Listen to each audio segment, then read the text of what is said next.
TikTok, time to rock. TikTok. Another audio problem. I hooked up multiple Shure microphones because someone was wrong. It does not require a little soundboard.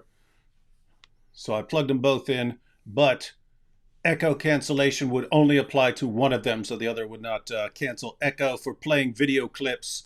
Anywho, had to plug in this again until I go to the little soundboard method. That'll work. But none of this is related to Netanyahu. We gotta talk about Netanyahu, man. Yeah. Yeah, so we're talking about Netanyahu at a speech to Congress. What was going on? You remember what was going on outside?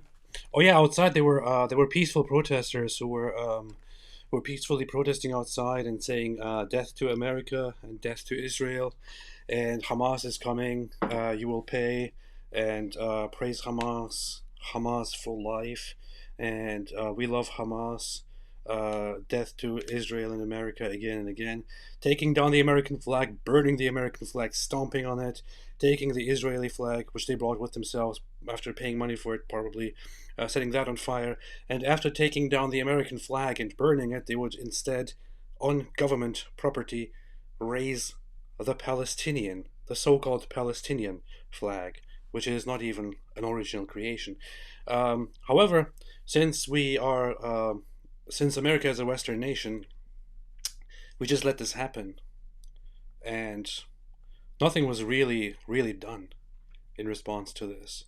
But yeah, and meanwhile, Netanyahu was speaking in Congress. That's why all of these people were there. Yeah, it's a similar situation to someone asked during live stream on your channel. David, are you upset and humiliated about the Paris intro? Like, no, I actually like it when people show you what they're thinking, right? They're revealing their true colors on various issues and so on. But it's the same thing with the protesters, right? It's, oh no, we just care about the Palestinians. That's all. That's why we have a problem here. And apart from that, we have no problem. And then you look, and these same guys are, death to the U.S., burn the U.S. flag, death to America, death to Israel, and then spray painting Hamas all over things. And there it's like, I don't think you guys are just about the well-being of the people of Gaza. I don't think that's the case.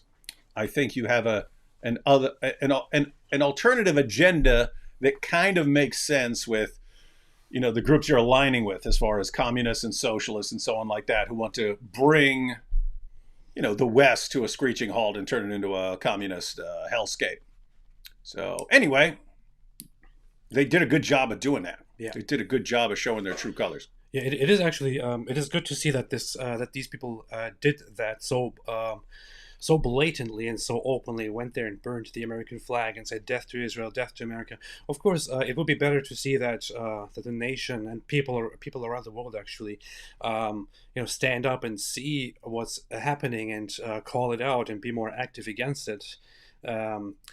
There was a lot of outrage from the Republicans and the right and conservatives in America, but even then, it was quite limited. It was quite limited. But it's good to see that those people are showing their true colors. Their true colors are shining through. We see your true colors shining through. Yeah. What a great song. Yeah, we see their true colors shining through, but we don't love them. Yeah. I do. Just believe some people have to be crushed. Oh, okay. But I don't love them more than this cow here. This cow, which was gifted to me during the conference by a very nice viewer who gifted me a cow. I would prefer this cow over those protesters. That cow don't move.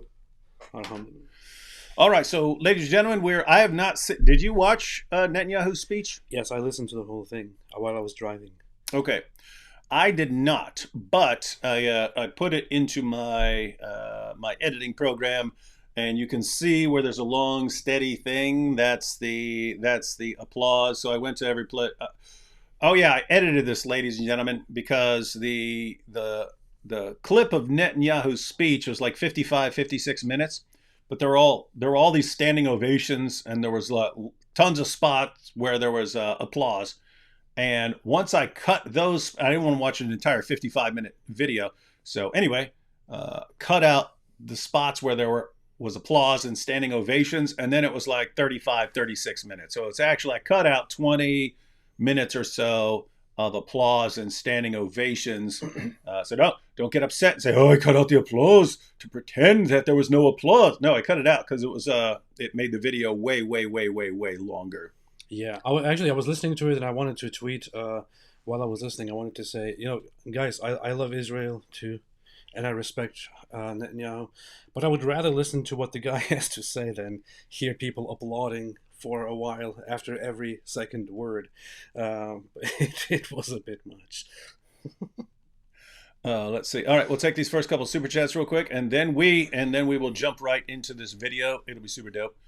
Flavor Flav and Slash, where AP and David Wood. Don't know. No idea. By the way, your catchphrase is "Yeah, boys." Queers for Palestine vid, didn't see them jizya jokes coming. Come on, everyone saw those jokes coming. The goal, by the way, just so everyone knows, the long-term goal of something like that is you eventually want everyone, including Muslims, when they hear the term jizya, you want that sort of thing popping in their heads. I was thinking I should get some silver or gold teeth, but those teeth should be in the shape of the Star of David, like every single one of them. That would be cool. Yeah. Or get gold teeth all around with little silver stars of David. Yeah, across there. Beast. That's that Jewish bling. Yeah. Apostate of Allah says, "I want to start doing live streams. Any advice to get over cringy awkwardness?" No, we have not gotten over it ourselves. We've been doing this for years. Cringy awkwardness is part of it. That's how you succeed. Yeah, I would say get started, and you're a pretty new channel, so you're not going to have a ton of people at first. But notice that's the good practice time, right?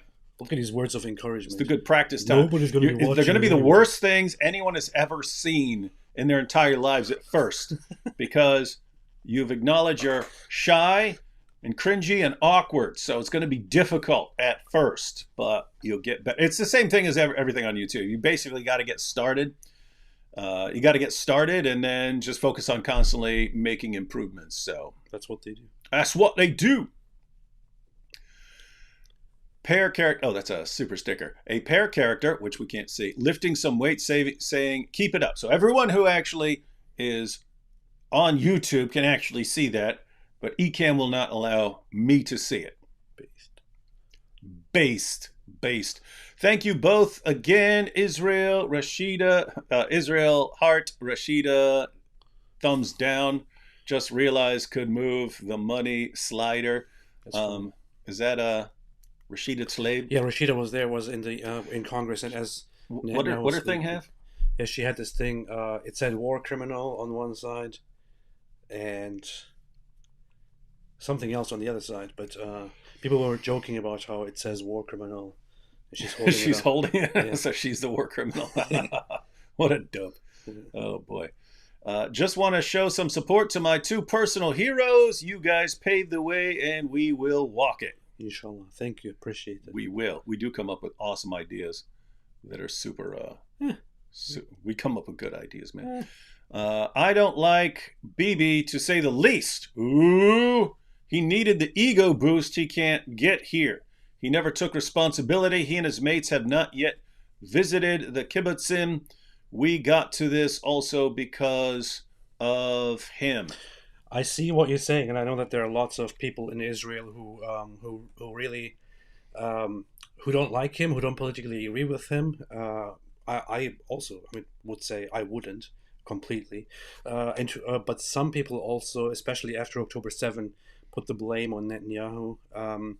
And you could of course blame him for some of the things that happened. Yeah, because there were some grave mistakes made, yeah, right? In security, something. But I think I respect what I have been told by some people there who were also part of the party or others, who said right now, what matters is to stand together and to finish this war, and then we can talk about what happened and take care of that.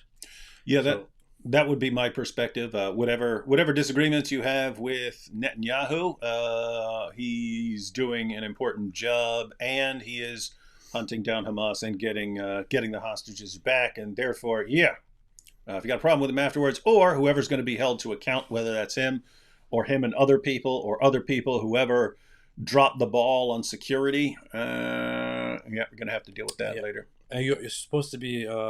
You should be careful around me because I'm personally in charge of finding and beating up people who don't like Netanyahu. So. Mm-hmm.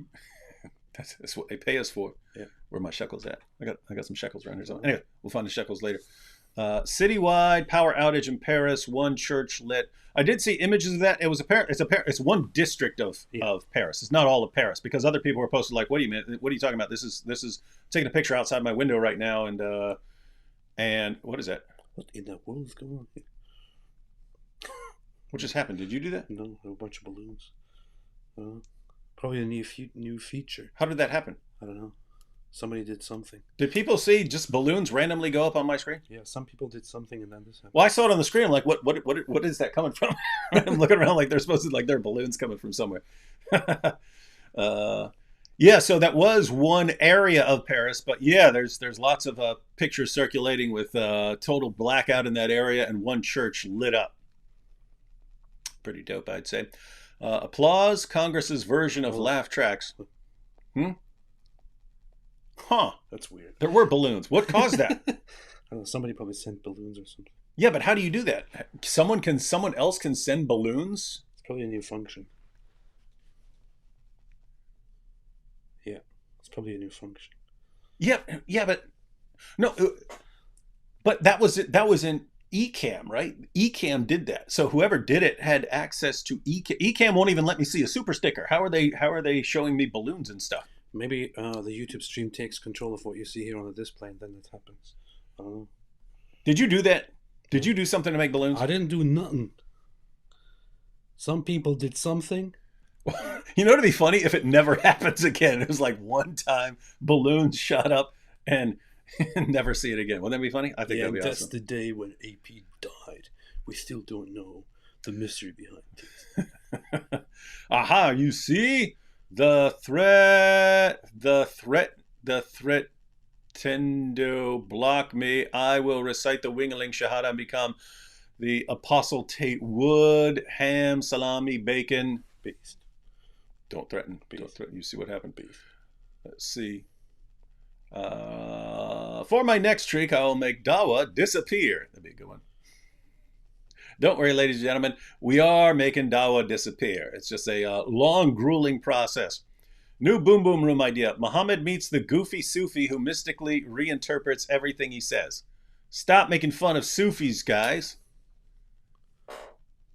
Isn't that funny? It's like a different version of the Paris Olympics mocking Christians, but not Muslims. You guys are going to make fun of the peaceful guys? Look. What did you just... I just looked it up. Apparently there are hand gestures on an Apple device. That? Whoa! People see that? Yeah. What caused the balloons? Apparently something like this. I don't know. We look ridiculous right now. Is there a we're sitting there acting like clowns. Someone tuning in, yo, these guys is in all kinds of gangs, man. Flashing all kinds of gang signals. So there's something. Huh. Okay. Well, that's nothing weird. That never happened before, so that is a new thing. That's weird. Anyway. That is a new thing. All right. Are you looking up what causes these things? Pair character bowing down saying thank you. Yep, thank you for the super sticker.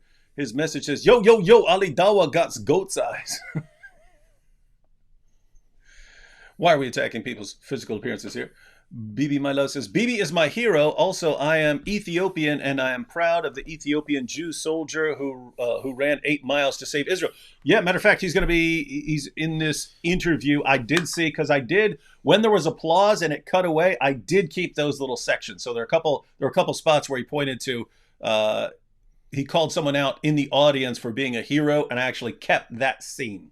So I actually saw him, I think it's 3 or 4 people, something like that, that he drew attention to. But I remember him saying 8 miles. And 8 mile.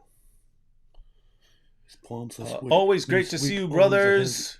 Yes, indeed. Hey, guys. Hey, Steph. All right, we ready to jump into this video? Hi, guys. Yes, we are. Ready to jump into this video? Yes, we are. All right.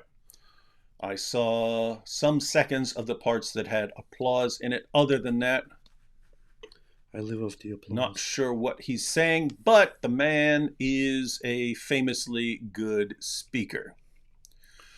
Well, he has a solid voice. Speaker of the House, Mike Johnson. Senator Ben Cardin. What are you laughing at? Nothing. Continue. Minority Leader Hakeem Jeffries. Senate Majority Leader Chuck Schumer. Senate Minority Leader Mitch McConnell. I should have cut this part out too. Senators, members of Congress, distinguished guests. Yes, that's me. Mr. Speaker, I want to thank you for giving me the profound honor of addressing this great citadel of democracy for the 4th time. We meet today. There was massive applause after that for his 4th time. He's only spoken there 4 times. Yeah. Would have thought it was more. At a crossroads of history. Our world is in upheaval. In the Middle East, Iran's axis of terror confronts America, Israel, and our Arab friends. This is... Do you know how to use Ecan? A little bit. Why are you clicking on random stuff? A little bit. Okay. You're rudely interrupting Mr. Netanyahu. I went back. Least, Iran's axis of terror confronts America, Israel, and our Arab friends. This is not a clash of civilizations. It's a clash between barbarism and civilization. It's a clash between those who glorify death. What? No, agree. Okay. Yeah. No, he's right. That's true. Yeah, because when I was and those the civilization who sanctify life. For the forces of civilization to triumph, America and Israel must stand together because it's actually not the same without the thunderous applause, right? Because then there would be like, but some of it was like 40 seconds of applause and stuff like that. So I would just chop it all out. Wait a minute, we have an applause button here. Hang on. No, it's not the same. He had way cooler applause. That's the lamest applause I've heard in my life. That's pretty terrible. That sounds like 5 people in the room. Yeah. Yay! Forced to applause. Yeah. When we stand together, something very simple happens. We win, they lose. And my friends, I came to assure you today of one thing. We will win. Ladies and gentlemen. It's kind of rough. It's all this like him talking for 5 seconds and then like 40 seconds of applause. Like I don't want to listen. You and I were both like we don't want to listen to all the applause. It does take away something from it though, because I should have shown it this song. December 7th, 1941, and September 11th, 2001. If someone doesn't know us, they'll be watching this going like, look, they're cutting out the applause to make it sound like no one likes him. You see, this is to prove that people don't like Netanyahu. October 7th is a day that will forever live in infamy. It was the Jewish holiday of Simchat Torah. It began as a perfect day, not a cloud in the sky. Thousands of young Israelis were celebrating at an outdoor music festival. And suddenly, at 6:29 a.m., as children were still sleeping soundly in their beds in the towns and kibbutzim next to Gaza, suddenly heaven turned into hell. 3,000 Hamas terrorists stormed into Israel. They butchered 1,200 people from 41 countries, including 39 Americans. Proportionately, compared to our population size, That's like 20 9/11s in one day. Oh, That I remember there were objections about that from someone. Who was it? Who complained about I that? saw a bunch of people who just cut out this part. Some even deliberately, without mentioning, without having the proportionally part, but just him saying, "This is like 20 9/11s." They were like, "How dare he say this? He's disrespecting us in our own Congress. How could he do this?" I'm sorry, but within context, the guy is completely right in this. Yeah, so they're making it sound like he's saying, "Oh, 9/11, that's nothing. We went through something way bigger." Yeah. And he's talking about proportionally, right? Proportionately. So as far as proportions go, yeah, you had about 3,000 people die on 9/11, but it's in a country of 300 million people. Yeah. Israel's way smaller. So killing 1,200 in a much smaller, among a much smaller population is a significantly bigger percentage of the population. So simple point, totally correct. Trying to give people perspective, as shocking as 9/11 was to Americans, having a much smaller country with that many people killed that quickly was much bigger as far as percentages are concerned. Yeah. So entirely correct. Everyone acknowledges that 9/11 was a bad thing, was a terrible thing. He acknowledges that it was a terrible thing. What he's trying to point out here is, as terrible as 9/11 was, think about how terrible it was, how traumatic it was. October 7, to us, proportionally speaking, was even worse than that, considering that we are a tiny nation in comparison, and such a huge number of people died. I think it's even an understatement to say 20 9/11s. It's much more. It's the difference is much higher. So proportionally, so many more. So a much higher proportion of Israelis compared to their population died than Americans died on 9/11. This doesn't in any way minimize how terrible 9/11 was. It just shows how terrible October 7 was, to make it clear to everyone. And it's also different. It's also different in the sense that if you're talking about 9/11, you have a big attack, but then you can kind of gear up, and if the United States is ready, there's not a lot that anyone in the world can do to hurt it. Whereas Israel's kind of surrounded by people who would love to take some shots. So it's kind of a different situation. It would be like, again, I don't know the exact proportions here, but let's say it's 20. Let's say it's 20 times as many people. So let's say 60,000 people had died on 9/11, and we were simultaneously surrounded by people who also want to keep the attacks going and are vowing to keep for more attacks. Be kind of a sucky situation. Yep, that's what happened. And these monsters, they raped women, they beheaded men, they burnt babies alive, they killed parents in front of their children, and children in front of their parents. They dragged 255 people, both living and dead, into the dark dungeons of Gaza. Yeah. Israel has already brought home everything that he just mentioned, all the examples. All of this is undoubtedly verified. I have shown footage, only some of it. I haven't even shown much of what I've seen and what I have. Others have shown much of it. You can find most of the stuff online. Some of it you still can't because Israelis feel very sensitive about it. But you have it all. You even have there is a famous scene from October 7, an infamous scene where these Hamas terrorists actually go in, and there are these kids with their family, with their father. They go in and after seeing the kids, they shoot the father dead. And while the kids are terrified and shocked, they go in there, go to the fridge, take out a drink in a mocking way, and drink it, and then leave.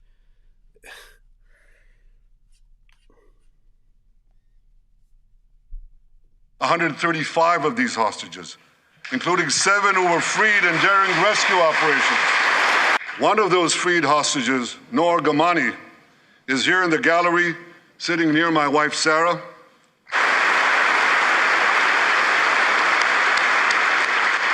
On the morning of October 7th. I'm thinking I should have left the applause in. Yeah. I should have left it. Sometimes, guys, you think you have a good idea and you enact your idea, and then you realize, oops, no. So this will be quicker than listening to all the applause. My perspective now is the extra time is worth it, because people were applauding like crazy here. Mm-hmm. The entire world saw Noah's look of desperation as she was violently abducted to Gaza on the back of a motorcycle. I met Noah's mother, Leora, a few months ago. She was dying of cancer. She said to me, "Prime Minister, I have one final wish. I wish to hug my daughter Noah one last time before I die." 2 months ago, I authorized a breathtaking commando rescue operation. Our special forces, including a heroic officer named Arnon Zmora, who fell in this battle, rescued Noah and 3 other hostages. I think it's one of the most moving things when Noah was reunited with her mother Leora, and her mother's last wish came true. Noah, we're so thrilled to have you with us today. Thank you. Many hostage families are also here with.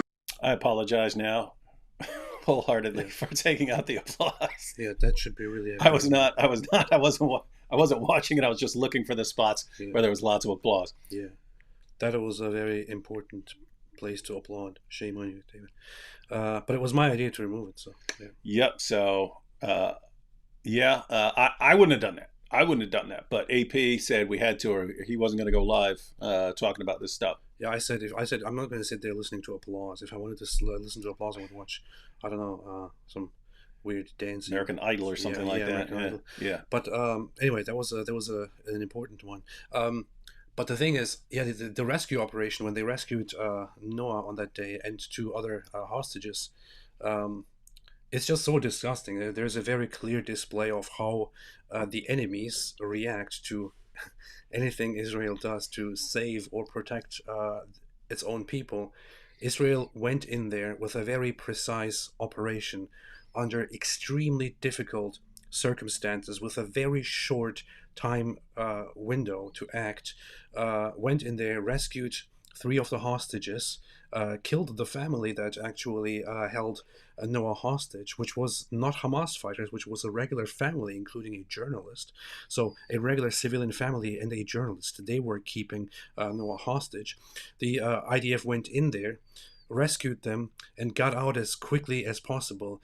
As soon as Hamas caught wind that there is a rescue operation happening, their first action was to try and kill the hostages, and that's what they were trying to do. The IDF saved them. One personnel, one hero there was wounded and died. But the reactions to that, because there was exchange of fire, and Israel has to protect its own military personnel and hostages. They were bombing around it to clear a way for the IDF and the hostages to escape. In the middle of this whole exchange of fire, people died. We don't know who, or if they were civilians or militants. The initial reaction and the first reaction, the strongest reaction to this was, how could Israel do this? How could Israel go in there and kill and risk the lives of innocent civilians? They killed civilians just to save a few people. That was basically the reaction. It is still the reaction that people have, which is why lots of people are saying, and I have been saying the same thing, Israel should not care at this point at all about the call outs, the emotional responses, and all the nonsense, all the hypocrisy that people direct toward Israel in this war. The other side asked for this war, and the world, it seems, does not really care about the Israeli lives. They only care about the Israeli lives once they are dead. They only care about dead Jews. So it's upon Israel to defend itself and its people, and that's what they should be doing. We had Malik here saying, D. Wood and AP, did you see the video of a woman inside a mosque in Jaffa where she sat in the preacher's place and threw her cup of coffee there? I haven't seen that. No, haven't. Have not. Send it to us on Send it to us on Twitter. Here we have Pro Connor. David is a war criminal. He took out the applause. Yeah. So I'm the war criminal here, ladies and gentlemen. That's literally genocide. That's the definition, by the way. I'm never listening to you again, man. Any idea you have, I'm automatically going to... Hey, you've got this Nabil guy here. Nabil Hantuli, he keeps saying everything's a lie. Find a new everything's name. a lie. Find the new name. Yeah. He's saying everything we're saying is lying. So, but you're pointing out this is the stuff that's been verified, right? Yeah, all of it. Israel, I'm trying to think of who would be better. I'm guessing American special forces can pull off the same thing. But as far as like rescue missions, Israel's rescue missions are like legend status. What was that one when Idi Amin had all those Jewish hostages in Africa, and they and they had them in the terminal. They had all the people in the terminal, and they're waiting up. So, Radon and Tubby. Yeah, landed a plane silently without lights in the dark. Landed a plane loaded up with commandos. Stormed the place, saved them all, got them all out of there on the plane, took right back up. That was Radon and Tubby, and that's where Benjamin Netanyahu's brother was part of the operation, and he died. That was legend status right there, man. And guess what happened? Well, the world condemned it. Shame on you for landing a plane and getting your hostages back. Guess what happened when Israel took out the founder of Hamas, who came up with who was in charge of all the we will kill the Jews and not leave a single one of them and so on. It was shame on them. Yeah. Well, the world condemned it. Powerful stuff. All right, Nabil. No, you stop lying. See how easy that was? Duh, anyone can say it. Stop lying. We know you worship a God who brags about being the best of deceivers. Yeah. And a prophet who said war is deceit and everything's about lying. And so you're raised on that stuff and you think, well, all the Dawa guys lie and it's fine. So obviously these people lie too. No, that's your religion, not everyone else's. Nice trash. Today, including Eliyahu Bibas. Eliyahu Bibas Is this the guy? Is the grandfather of those two beautiful red-headed boys, the Bibas boys, toddlers. And they were taken hostage with their mother and Eliyahu's son. The entire family was taken hostage. Two beautiful red-haired children taken hostage. What monsters. Jewish. And with us also is Iris Chaim, whose son Yotam bravely escaped Hamas captivity with two other Israelis, and tragically they were killed making their way back to our lines. We have with us also the families of American hostages. They're here. The pain these families have endured is beyond words. I met with them again yesterday, and I promised them this: I will not rest until all their loved ones are home, all of them. As we speak, we're actively engaged in intensive efforts to secure their release, and I'm confident that these efforts can succeed. Some of them are taking place right now. I want to thank President Biden for his tireless efforts on behalf of the hostages. We got to stop and have some actual applause for President Biden here. Yeah. This is where the whole room stood up and everyone went, Biden, Biden, Biden, Biden, 2024, 2024 or 2020, depending on when he thinks it is. Biden helped Israel. Biden destroyed Hamas. That's what everyone said. No, Netanyahu's cool. He'll give credit wherever it's due. So he'll thank Biden for the things that Biden did to help. He'll thank later on. He thanks Trump for the things that Trump did to help. He thanks people on all sides of the issues who were doing anything to help. So that's cool. Biden was he was instrumental in helping the president of Mexico to fight with Hamas. There are people who don't know what you're talking about. So I'm like, what's he talking about? Yeah, Biden gets a, let's just say, if for those of you who aren't familiar, haven't watched his speech, sometimes he's a little confused. And I don't criticize him for that. I've said 1,000 times, I don't criticize him for that. If I make it to that being that old, I'm going to have the same issues right there. So I do have a problem with the people around him who keep propping him up and telling him he's fine and so on. So that was my issue. That, I'm going to be like, if I live long enough, I'm going to be like that. If I get there, don't put me in charge of stuff. Definitely not in charge of like nuclear codes and stuff. I will not get like that. I'm being consistent here, ladies and gentlemen. And for his efforts to the hostage families as well. I thank President Biden for his heartfelt support for Israel after the savage attack on October 7th. He rightly called Hamas sheer evil.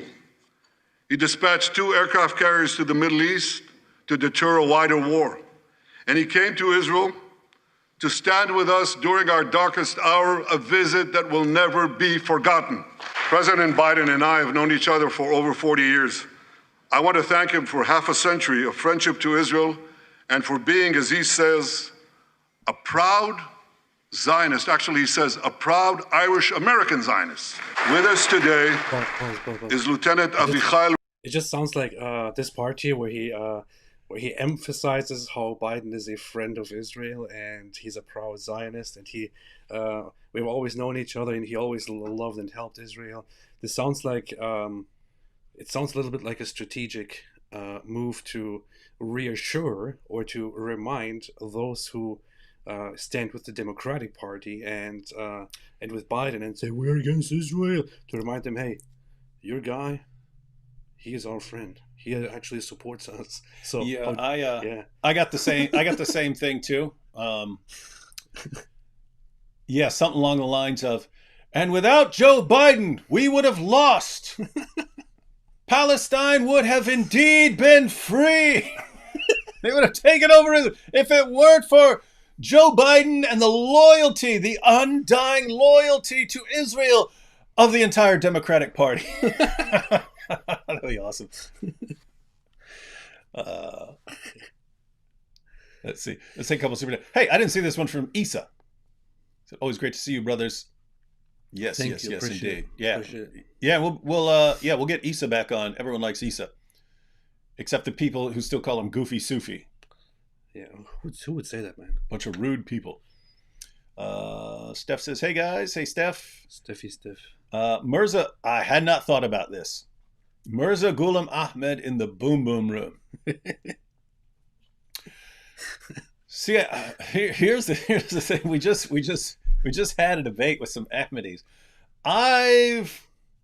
Historically, I haven't criticized the Ahmadis a lot because they're a persecuted minority, right? You can read stories about them being attacked and slaughtered in the name of Allah for having the wrong ideas about Islam and so on. So, I generally go after the oppressors and not the oppressed. But these guys are what we're talking about as far as entire nations. What we're talking about in your show, like Turkey and all these guys trying to impress the world and show that they're the new strong ones. Ahmadis are going through a similar phase right now. It looks, trying to show, no, we're the guys who will take on the kuffar and so on. It's like, all right, maybe we will have Mirza Ghulam Ahmed in the Boom Boom Room. I got a sheet. That's all you need for the costume. Wrap it around your head.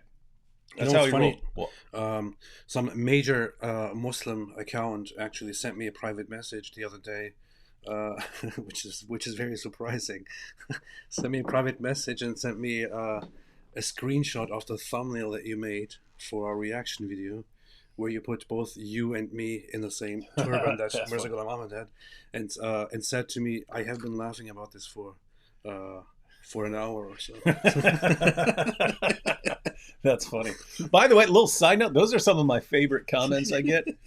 Like my favorite comments are my favorite comments I get from people are, "Hey, I left Islam. I'm a Christian now." Those kinds of things. But probably my second favorite kind of comment is, "Hey, I'm a Muslim, but this is hilarious." Right? I love those. Yeah, beast.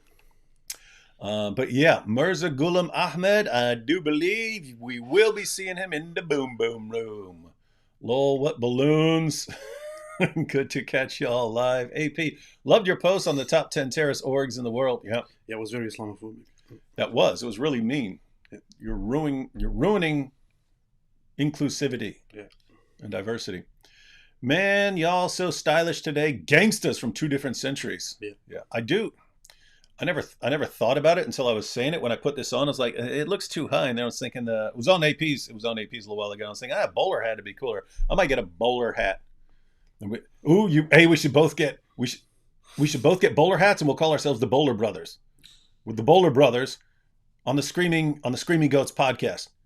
It's all about branding, man. Right? You see this, like Abraham Lincoln just looked kind of like a regular dude. He was a little weird looking and stuff like that when he was shaving and stuff. And I think it was some girl who said he looked more distinguished with a beard. He grew out his beard and then put the stovepipe hat on, and all of a sudden you know who that dude is everywhere. It's branding, man. Branding. Worst idea I've ever heard in my life. Bowler Brothers. Yeah. The Bowler Brothers. But I acknowledge. Someone must have already come up with the name Bowler Brothers, right? That has to be like a group of villains or a gang or something like that in some... Probably. I have to know. Bowler Brothers. But what if they're actually like bowlers? You know what I mean? Yeah. No, it asked me if I mean Howler Brothers. No, I see no... Oh no, there's a brewery called the Bowler Brothers. Base. Let's buy that brewery. And we can drink Bowler Brothers brew. Awesome. Bowler Brothers brewery beer. Video game controller poses triumphantly in between the words critical hit. Based. Oh, it's a super sticker. I was like, what's this person mean? Yeah. Based. Hey, we have raisin bread, not raisin head. That's what Muhammad called Ethiopians, but raisin bread. I wonder if I can get the thumbs up thing done because my thumb is so... look, it goes like... Oh! Okay. Wait, how did it do it for you, but not for me? Well, it did it for Maybe you. I'm facing the right direction. Did It did it for you? Do it. Who was it? Do it. Who was it? Do it. You see, I have this crooked finger. Oh, yeah. There it went. Based. I'm double jointed here. I can do that. See that? We just figured out a new thing to play with, so... We got to find out all those things. I'll use that. That's kind of cool. I do think I'm going to accidentally set off things at certain points. Boo! Boo! Boo! Boo! Nope, nothing. Not working. No, anyway. Let's see. Someone here says Muslims lie about Islam to loser Americans, or you mean Latin Americans, in order to gain sympathy from them. Leftist Americans. Many leftist Americans end up marrying these Muslims, and now they are stuck. And then there was a follow-up. There's a two. Americans. It'd be good to see these Islam content could be translated to Spanish. Oh, maybe he was talking about Spanish and Portuguese languages, so people from Latin America. See, we thought you were talking about leftists. Now we're thinking Latin American backgrounds would understand the truth about Islam and save themselves from it. Yeah, guys, I've been saying that for years, that now there's tons and tons of content in English. There needs to be more content in other languages. So if you are thinking about doing YouTube, thinking about making content, and you are fluent in multiple languages, like if you are fluent in English and Spanish, start making some content in Spanish. In fact, I dare say you can take anything we say that you like, translate it. You don't need to give us credit. Just make a video saying the same thing in your language and let it take off. But yes, there is a need in other countries. We talked before about the Dawa guys focusing on looking for people that still don't know the Dawa script and still don't know how to respond. That's their obsession right now. Scouring the world, finding anyone who doesn't know about Islam. And so they're going to be targeting people in languages where there's not a lot of responses available. So you want to take that advantage away from them because, yep. As Donald Trump said, you can do anything. If you're a star, they let you do anything. So just keep that in mind. If you set your mind to it and you're a star, you can do anything. Mm-hmm. That's true. I'm sorry for reminding people. Hey, here's Lloyd. He says, you guys ever heard of a comedian called Nicholas DeSantos? He's really good, and his jokes about Islam are top tier. His sets are on YouTube. Who? I don't remember people's names. We're not going to watch stuff right now. Nicholas DeSantos. It may be a situation where I don't know the name, but if I saw him, I'd be like, oh, yeah, I know that guy. Oh, I heard of him. He was propped up a while ago as like this... politically incorrect comedian. Yeah. His videos that pop up are called like Religion of Peace and stuff. I listened to one of them, but I didn't laugh a single time. So maybe I just need to try again. Yeah. Maybe AP's too far left to endure any of this sort of thing. Maybe it's because I'm a racist, though. That's true. That's a better explanation, and it fits the facts better. Do one more and we'll jump back in the video. Tate made a video on Christians should stand up against Olympics attacking Christianity. D Wood, we need a stream to defend our Christian faith against woke. Oh yeah, I definitely take my advice from Andrew Tate. Now that Andrew Tate called us out, we have to quickly do something. We have to do something. Otherwise, Andrew Tate will be right, and he will call us out again. Not Andrew. I mean, I'm not anyone's boss here, so I don't call the shots for nations or Christians or anything else.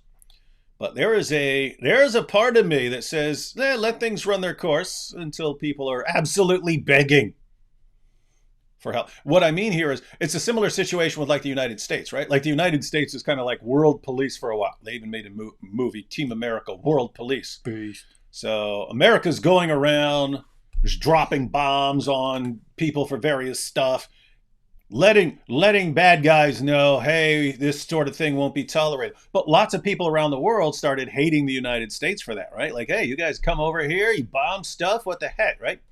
And so people complain. And that can make sense. That can make sense. Here's the issue.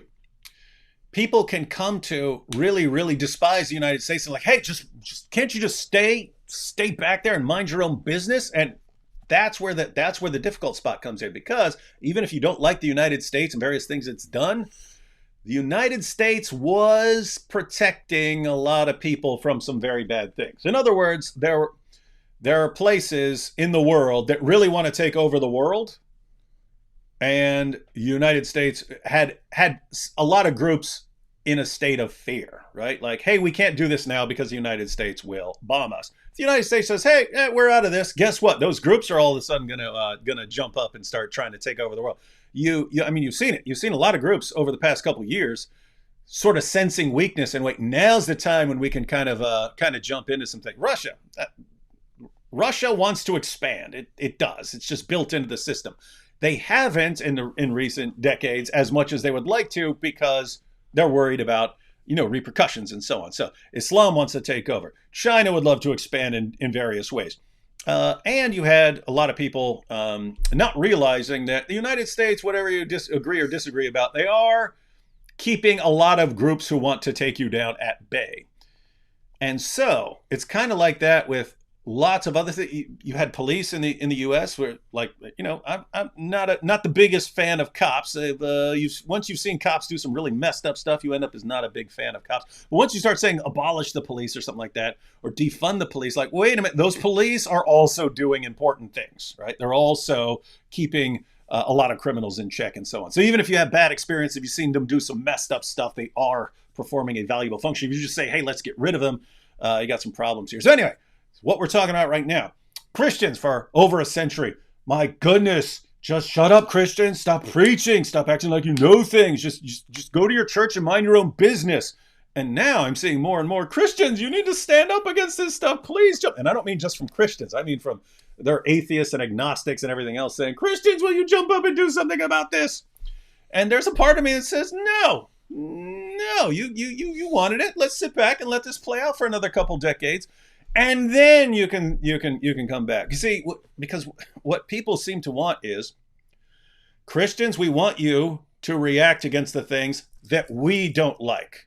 And things that we like, then don't react against those. And so they want the loyalty of the Christian community to be to them and not to Jesus and so on. And so it's kind of, it doesn't work like that. So if you want some really strong, muscular Christians out there, okay, but they're also going to, if you're a non-Christian, those Christians are also going to say things you don't like.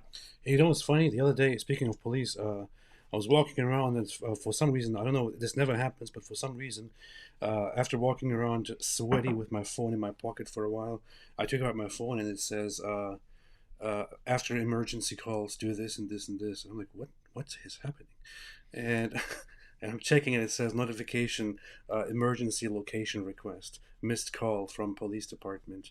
And I'm like, what is going on? So I checked my outgoing calls, and apparently somehow I butt dialed the police, and which never happened to me.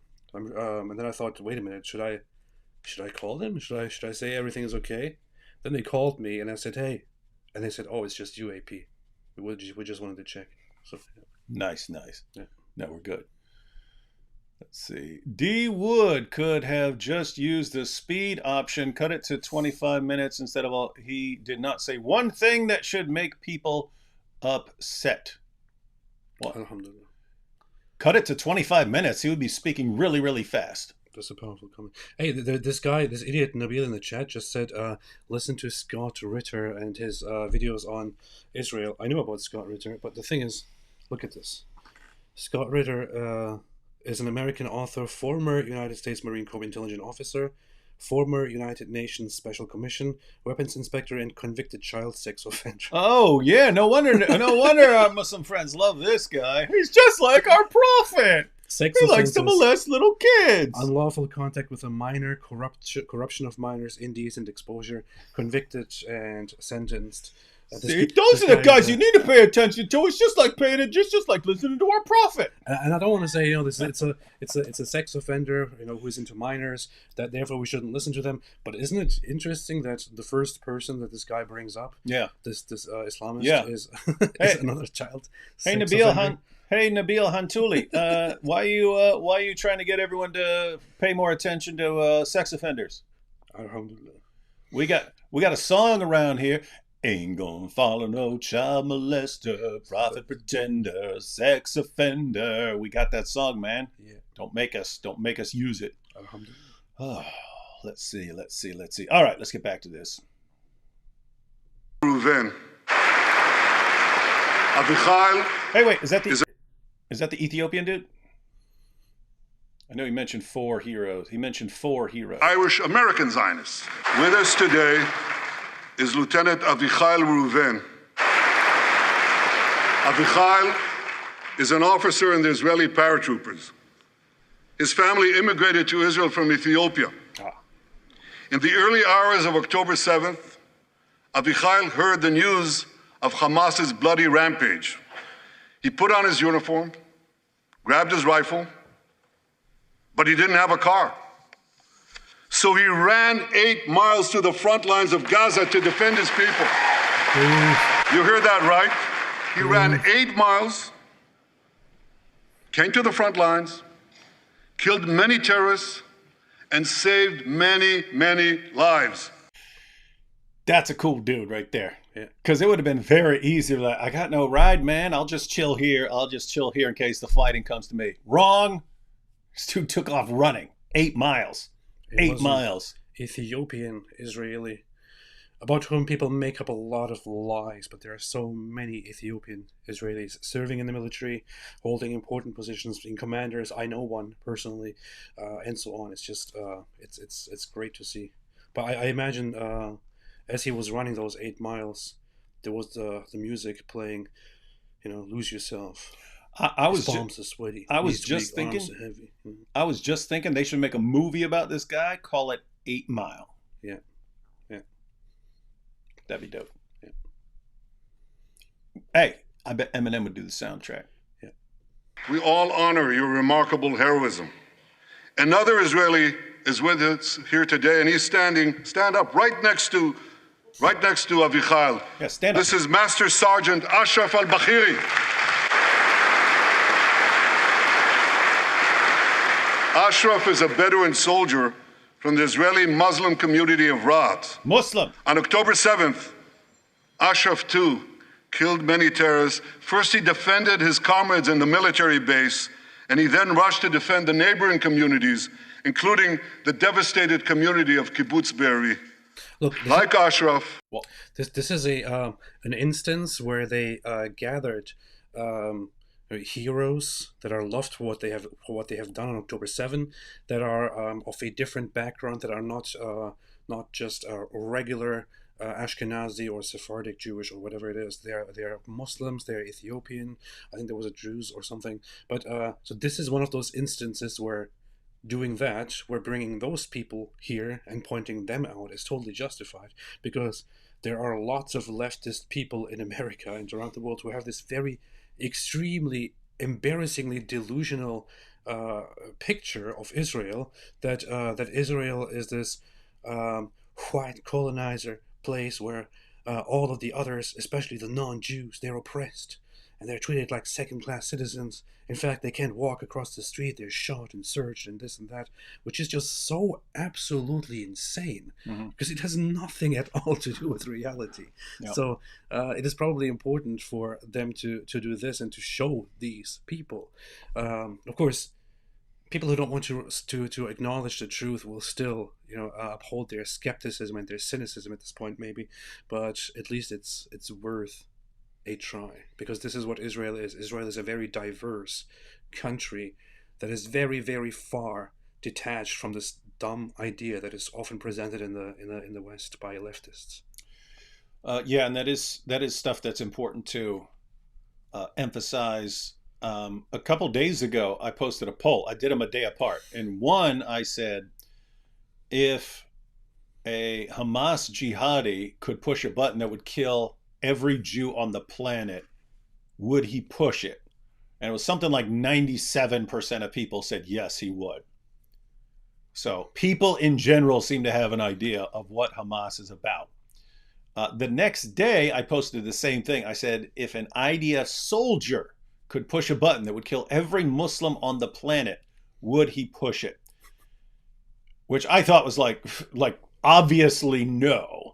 But about a little over a third of people said yes. Right? So you had some groypers coming in there. They were doing it. But there were also people who were saying, no, they're so fed up with Islam, they would just do it. And some people were saying, and they should do it. So that was like, I'm like, gosh, you're talking every single Muslim? Guys, there are Muslims who don't want anything like Hamas for you, right? There are plenty of Muslims who are like that. But anyway, but this is the issue, right? This guy's, and you're talking about this guy in the IDF protecting the Muslim community in the IDF. There are Muslims in the IDF, and there are millions of Muslims in Israel. So that's the IDF is protecting Muslims, and there are Muslims in the IDF who are protecting not just Jews, not just Christians, not just atheists, but also Muslims. I suppose you could have an IDF soldier who's just like fed up with just let's end this scourge if he had access to a button.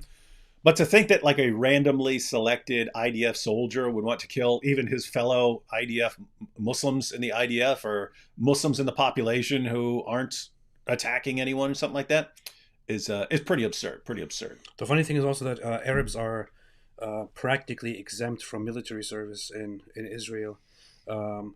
It's not law, but the military has had this attitude based on Arab behaviors from long in the past, where they said, okay, you guys don't have to serve. Jews, Israeli Jews, and even Druze Israelis, they do serve. Muslims don't. Arabs in general don't have the it's not compulsory for them. So those who do are doing it because they really want to, not because they have to. Take a couple super chats here. Y'all said something about looking at Dante's Inferno and something about Islam. I forgot exactly the topic, but I thought that'd be an interesting talk. Well, yeah, Muhammad's down at he's towards the bottom of hell there. He burning. I don't remember what we were talking about though. If we were talking about that. He burning. Emil says, D Wood's thoughts on the term Theotokos? Not much. Not my area. So that's I like tacos. That's. Talk about Mother of God stuff, man. Oh. Yeah. If you're talking about in the sense of Mary as the mother of who gave birth to the incarnate Christ or something like that, have no problem. If you're exalting her to somehow beyond that, then I would want to know what your defense is. But it's guys, it's not a lot. It's not something I think about a lot. David, it's called Operation. This is what you were talking about. Entebbe. What's that called? Entebbe. Netanyahu's older brother was killed in the operation. Yeah, that's what I said. So I would guess that the Netanyahu family has an affinity for these awesome rescue operations. Alhamdulillah. Isn't that like the coolest thing in the world? Yeah. No, I mean like if your job was like rescue mission. Yeah. That was like to start a Predator. They're like, hey, we want you to. Hey, why'd you turn that? He says, why'd you turn down that job? And he goes, we're a rescue team, not assassins. So they liked actually going and rescuing people. They didn't like going and doing other things as a military unit. That's what they do. Eli says, love you both. I miss you. Nice shirt, AP. I'd like to curb your anti-Semitism.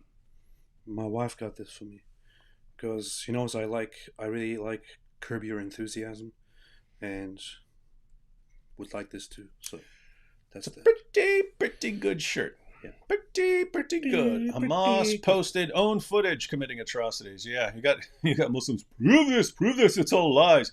They're literally posting their own footage of them doing it. Keep up the good work, you two. We will Joe Biden in the boom boom room. Not going to happen, ladies and gentlemen. He's on his way out.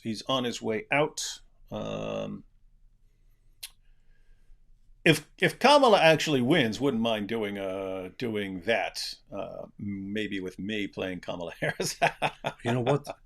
I think I showed you, but there's this woman who is doing a Kamala Harris impression now, and she's really getting traction because she's doing it really well. Oh no, I've seen that. It was Elon shared one of those. Yeah. It sounded totally authentic. I thought it was like AI. I thought it was something AI. She does the cackling that Kamala does randomly, and all that very, very well. I think her Twitter handle is mommy RN8 something like that. I don't know. Yeah, that's what they do. And here, look up Leon Russell. Look up Leon Russell. Oh. Who this? Oh, yeah, funny. Yeah. So anyway, this guy wears a top hat like that. Okay, that's funny. He's a magician, though. Wait, he's there in a different hat. Did he convert to Islam or something? Maybe. Unless he's just rocking a cool hat. He's a magician. Just rocking a cool hat. It's his American magician in some way. All right. Back to BB here.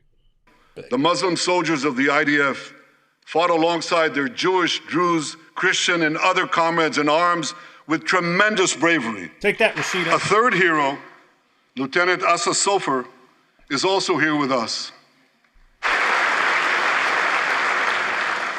Asa fought as an officer in the Tank Corps, and he was wounded in battle. He was wounded in battle while protecting his fellow soldiers from a grenade.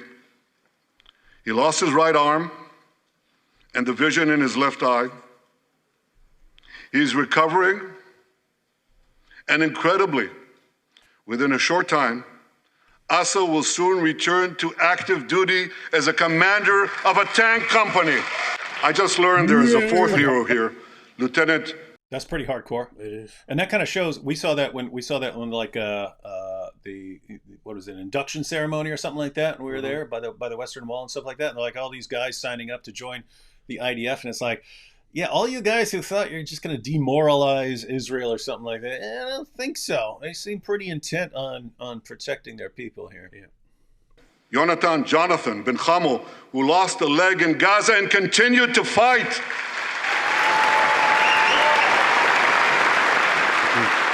My friend. He took his leg and he started beating the Hamas jihadis with it. It was actually, that was a King of the Hill episode where Cotton Hill says his legs got blown off and then he still kept fighting and stuff like that.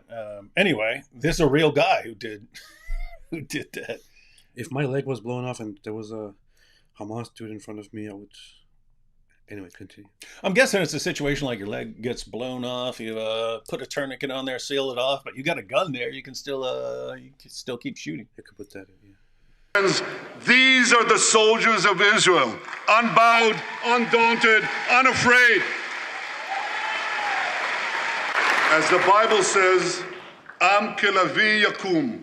They shall rise like lions. They have risen like lions. The lions of Judah, the lions of Israel. Ladies and gentlemen, the men and women of the IDF come from every corner of Israeli society, every ethnicity, every color, every creed. It is good that he's really emphasizing this, right? Because this Congress. So you had the left and the right here, and he's making sure they have all heard basically a full case here. Very smart. Whatever else you want to say, you can't say this guy is not very smart and a very good communicator here. Left and right, religious and secular, all are imbued with the indomitable spirit of the Maccabees, the legendary Jewish warriors of antiquity. With us today is Yechiel Leiter, the father of one of those Maccabees. Yechiel's father escaped the Holocaust and found refuge in America. As a young man, Yechiel moved to Israel and raised a family of 8 children. He named his eldest son, Moshe, after his late father. Moshe became an exemplary officer in one of our elite commando units. He served with distinction for 2 decades, while raising 6 beautiful children of his own. On October 7th, Moshe volunteered to return to combat. 4 weeks later, he was killed when a booby-trapped mine exploded in a tunnel shaft right next to a mosque. At his son's funeral, Yechiel said this: "If the state of Israel had not been established after the Holocaust, the image engraved in our collective memory would have been the photograph of that helpless Jewish boy in the Warsaw Ghetto holding his hands up in the air with Nazi rifles pointed at him. But because of the birth of Israel," Yechiel continued, "because of the courage of soldiers like my son Moshe, the Jewish people are no longer helpless in the face of our enemies." Yechiel, please rise so we can honor your son's sacrifice. And I pledge to you and to all the bereaved families of Israel, some of whom are in this hall today, the sacrifice of your loved ones will not be in vain. It will not. There is something important for you to take note of there. Like, some people have something to fight for that lasts. And you're just like, no, I would just defend agnosticism. That's not going to last, man. It's not going to last. Be in vain, because for Israel, never again must never be an empty promise. It must always remain a sacred vow. And after October 7th, never again is now. My friends, defeating our brutal enemies requires both courage and clarity. Clarity begins by knowing the difference between good and evil. Yet incredibly, many anti-Israel protesters, many choose to stand with evil. Mm-hmm. They stand with Hamas. Dude, isn't that funny? He's in there saying there are people who are actually choosing to stand with Hamas. Meanwhile, those protesters are outside spray painting Hamas all over like national monuments and stuff. Yeah. Isn't that nuts? Like, he's saying it. You think, no, come on, man. Who's supporting Hamas? You're crazy. And they're literally outside spray painting Hamas on things. Yeah, not these guys. Don't look over there. Don't look over there. But who is really supporting Hamas? Yeah, not these guys who are spray painting Hamas everywhere. They stand with rapists and murderers. They stand with people who came into the kibbutzim, into a home. The parents hid the children, the 2 babies, in the attic, in a secret attic. They murdered the families, the parents. They found the secret latch to the hidden attic, and then they murder the babies.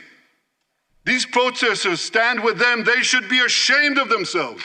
They refuse to make the simple distinction between those who target terrorists and those who target civilians, between the democratic state of Israel and the terrorist thugs of Hamas. What you've got on the one hand, you got Rashida Tlaib and all this. I'm glad they're not like heckling or something like that. But like, how do you still hold up this? How do you still hold the position once you've actually heard? There's a difference. There's a very simple point. There's a difference between people who target civilians and people who don't, and especially when you have some who will hide behind civilians and are deliberately trying to maximize civilian casualties and so on. Like, how do you side with the Hamas side? It's just nuts. She supports Hamas, and she's not afraid. that becoming public knowledge and being repeated about her. She does support Hamas. She supports Palestinian terrorism. She supports anti-Semitism. She supports all of these things. She stands with the ones who actually attack and kill civilians. She knows what happened. She has probably seen videos. She has probably seen the evidence that we all saw. And there is no way that anyone can possibly deny this after seeing the footage, because Hamas themselves attached GoPros to themselves and filmed it. We saw videos where they literally walk into the kibbutzim, which are residential communities. They walk in there, go from house to house, and shoot whomever they see on site. And once they can't find anyone else, they set the house on fire, knowing that they could be hiding up there or in a safe room. Let's just set it on fire. We don't care. People died that way. What exactly were they doing in these residential places? What exactly were they doing? Shooting at an elderly man whose shadow they saw inside the house. We have that on camera. I showed it. I can show it again 1,000 times. Those who want to deny it at this point, they don't deny it because they deny Hamas atrocities. They deny it because they don't care about Jewish lives. They don't care about the other people's lives, because they think it is justified to kill Jews in order to serve the purpose of these terrorists, Hamas. And if you support Hamas at this point, you are a terrorist. And I think in my ideal world, you would be treated as such. Yeah. So we visited one of the places, and that's what you recognize. One, it's like a small community. You have a certain number of residences. It's clear these are just civilian residences, right? These are just ordinary people. There's like kids' toys all over and stuff, and the walls are all just covered in bullet holes and stuff. So these were people just unloading on just civilians, anyone they could find. And guys, there's a big difference between someone who's going after soldiers to fight soldiers and so on, and someone who's just unloading machine guns on men, women, and children. Yeah. We recently learned from the National Security Director, U.S. Director of National Intelligence, that Iran is funding and promoting anti-Israel protests in America. They want to disrupt America. Oh, that is interesting. Like there are the videos of these protesters being brought in on buses and stuff. I did not know what he just said. He said Iran is actually doing. There's evidence that Iran is actually funding these things. Yeah, there's a lot of stuff about Iran. The security service informed the different branches that they have credible information that Iran was planning an assassination attempt on Trump, but I think they still have not found a direct link between the assassination attempt that we had and Iran, and also Iran, of course, funding and supporting these protests. It's not hard to believe, right? They are directly in charge of Hezbollah, the Houthis, and now also Hamas. There's a question about your shirt here. Let's go through these two right quick before we get to it. I speak broken Gringo Spanish and a little biblical Hebrew and Greek. Maybe I'll translate your videos and be known for horribly mangling the languages while insulting Islam. That's a good idea. You can do that. Yeah. That would be funny. Like one of the most effective ways to get information across on YouTube is called infotainment. So have it funny. So you can actually do that. So I can do tag along with your content. Awesome, because South Philippines is strongly Muslim. Yes, you absolutely can. Yes. And let's see. Okay, here's the question for you. Where did you buy that shirt? Babette. I honestly have no idea. Where? Because I think my wife bought it. So it's something you could probably search for. Curb Your Anti-Semitism shirt. Yeah, she might have just gotten it from Amazon. I don't know. Honestly, don't know. My favorite exposure therapist. Boop. Remember that? Remember? Boop. Boop. Boop. Boop. Boop. I need to make a compilation of that. So these protesters burn American flags even on the 4th of July. And they were outside. And I wish to salute the fraternity brothers at the University of North Carolina who protected the American flag against these anti-Israel protesters. For all we know, Iran is funding the anti-Israel protests that are going on right now outside this building. Not that many, but they're there, and throughout the city. Well, I have a message for these protesters. When the tyrants of Tehran, who hang gays from cranes and murder women for not covering their hair, are praising, promoting, and funding you, you have officially become Iran's useful idiots. Some of these protesters... Burn! Yeah. It's amazing, absolutely amazing. Some of these protesters hold up signs proclaiming gays for Gaza. They might as well hold up signs saying chickens for KFC. He stole our These joke. protesters chant from the river. I definitely should have left the applause in for that one. I couldn't believe when he said it. I was listening to it live. I couldn't believe he actually said that. That's funny. Man. Let's see. Backed it up a little bit. Up signs saying chickens for KFC. These protesters chant from the river to the sea, but many don't have a clue what river and what sea they're talking about. But they're morons. They not only get an F in geography, they get an F in history. They call Israel a colonialist state. Don't they know that the land of Israel is where Abraham, Isaac, and Jacob prayed, where Isaiah and Jeremiah preached, and where David and Solomon ruled? For nearly 4,000 years, the land of Israel has been the homeland of the Jewish people. It's always been our home. It will always be our home. It's not only the campus protesters who get it wrong. It's also the people who run those campuses. 80 years after the Holocaust,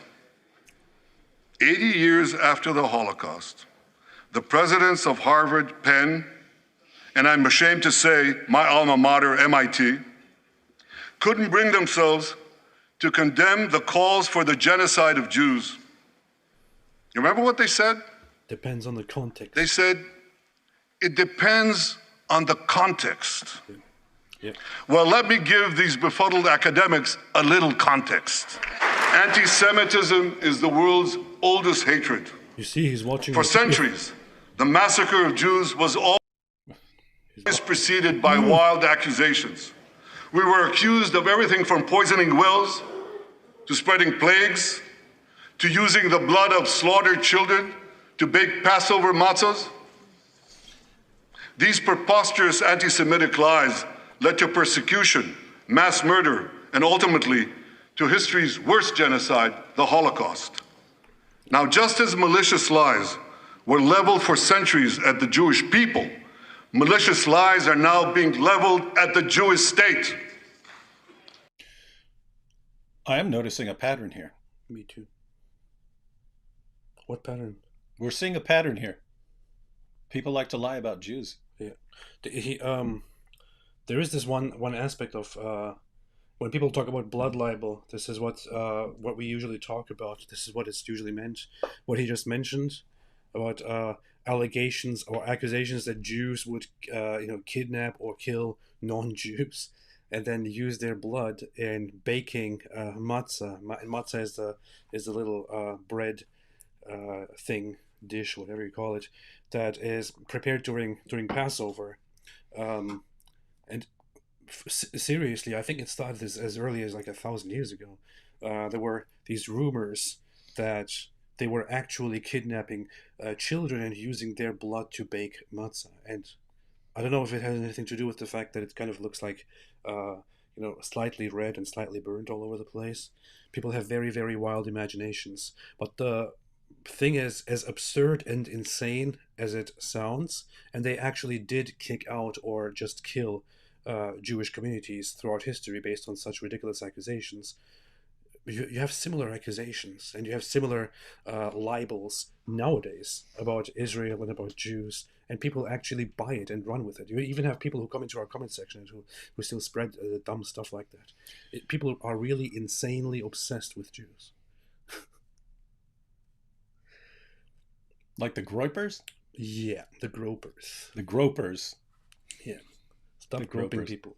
And it's funny because you'll have these guys who like mock Muslims and so on, but they'll gladly unite with like Suleiman Ahmed and so on to do something. Uh-huh. And they'll meet with the They met with the former Grand Wizard of the KKK. It's amazing, man. It's amazing. So there are all kinds of people who are completely willing to rally around the cause of hating and exterminating Jews. It's true. No, don't applaud. Listen. The outrageous slanders that paint Israel as racist and genocidal are meant to delegitimize Israel, to demonize the Jewish state, and to demonize Jews everywhere. And no wonder we've witnessed an appalling rise of anti-Semitism in America and around the world. My friends, whenever and wherever we see the scourge of anti-Semitism, we must unequivocally condemn it and resolutely fight it, without exception. And don't be fooled when the blood libels against the Jewish state come from people who wear fancy silk robes and speak in lofty tones about law and justice.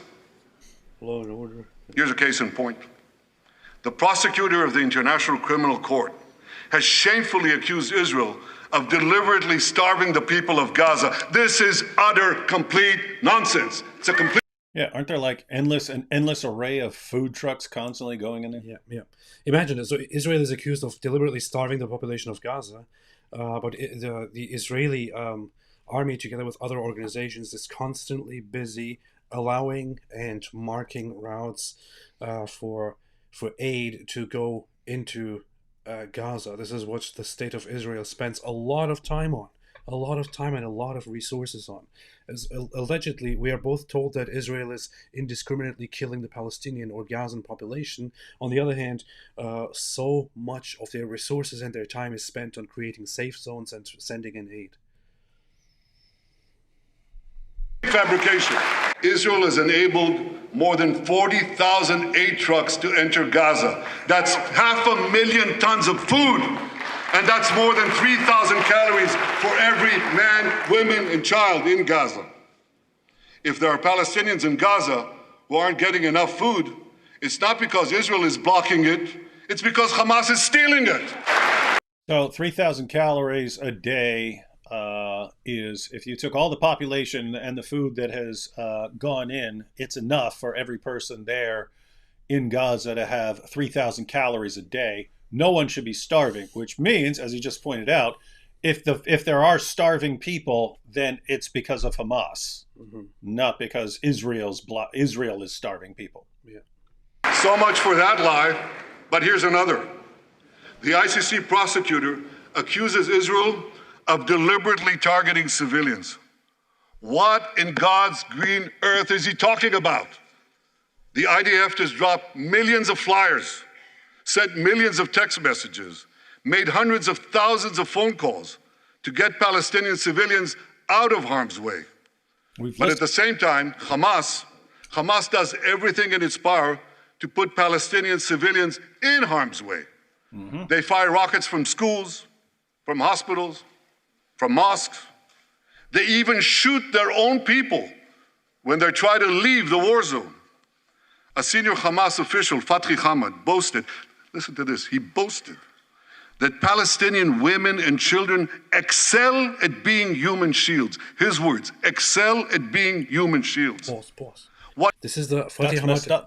Fatih Hamad is the very guy that I often put on screen to show some of the things he said.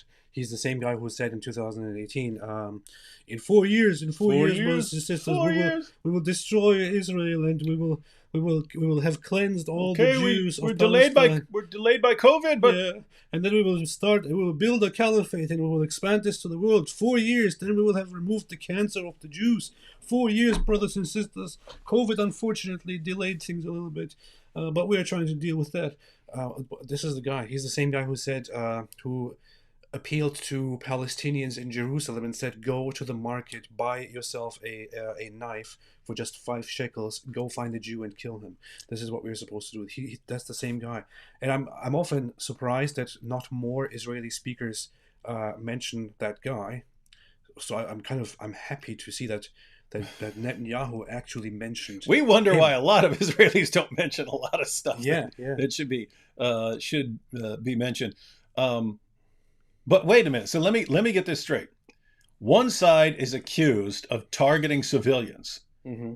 That's the same side that constantly sends leaflets saying, hey, here's where you need to go to be in a safe zone, blah, blah, blah. We have to bomb this area because you have a bunch of terrorists encampment here. So if you are not part of them, then get out of here. And here's where you need to go to be safe. And they're sending text messages. Hey, you need to get out of there. You need to get out of there. They're phone calls that will sit there like pleading with people, please get your family out of there. And the guys on the other end, no, we're going to die as martyrs. No, you want to bomb us? We're going to die as martyrs. And so that's one side. The side that is trying as much as humanly possible to minimize civilian casualties. Those are the guys who are targeting civilians. And the other side, which is admittedly trying to maximize civilian casualties, putting their soldiers among civilians, hiding under civilians, literally digging tunnels underground so they can hide under civilians. So you see the guys go over here, they go underground, and you bomb the area and you hit civilians. And who even brag that the women and children of Gaza excel at being human shields. Those are the good freedom fighters. Yeah. This is insane, man. This is insane. Beyond insane. And if there's one thing that people don't understand, that people don't get, which is that people keep going around and saying, "Oh, why are they targeting an apartment building? Why a school? Why this? Why that? There is no excuse for this. Civilians died." First off, any kind of information on who it is that died comes from Hamas. Secondly, however, as harsh as it is not a war crime to target and destroy a civilian building once it is ensured that there is no other way to deal with that target. So Israel would have to make sure that they do everything in their power to minimize civilian casualties, but they also identify that this is a crucial target, and they do this. They drop leaflets, they drop warning bombs, they make endless calls, they put a map out there. If after all of this there are still civilians in a civilian building where Hamas operates from directly, and Israel bombs the place and lots of civilians die, this is not a war crime, and this is not Israel's fault. In fact, if they went to court for that, all they would have to do is to show the record of all of the calls and all of the efforts that they made to remove those people from that place and to make sure that they don't kill civilians. Still, it wasn't possible, so civilians died. This would free them from any blame. That's how it is. Indeed. I think that's part of why, like, we're sitting there, hey, why aren't you guys responding to this objection? Why aren't more Israelis responding to this and so on? I think it's kind of, they're going to complain about us no matter what we do. It doesn't matter how careful we are at anything. They're still going to attack us. And so why even defend ourselves? Why even that? I guess it's something like that. Yeah. Take a couple super chats here. That's a nice shirt indeed, AP. Nice hat, D Wood. Yeah, I'm only wearing this ridiculous hat because AP decided to play dress up and went all bling, and he took all my bling, so I don't have any more bling. But a top hat is kind of, I don't know if I feel like Mr. Peanut or some rich guy. Yahya Sinswar says he depends on the world making Israel feel bad. Do senior Hamas officers know the types of allies they have? Yeah. Yahya Sinwar also said that Gazan civilians dying is in favor of the goal of Hamas, and it will only help them achieve the goal of humiliating and destroying the Zionist entity. And he's not the only one who said it. But people are so blind. The world is blind. Keegan here says, made the Muslim lantern end his stream today and restart after I asked about praying through Muhammad to Allah in Sahih Hadith, which is shirk. He denied authenticity. Final straw was Judgment Day. Based. That's funny. Yeah, Islam condemns shirk as the worst possible sin and commits it massively by making a man the entire center of their religion in every way. Now the world will know Israel democratic, Democratic people. Well, let's see. Oh, no comment there.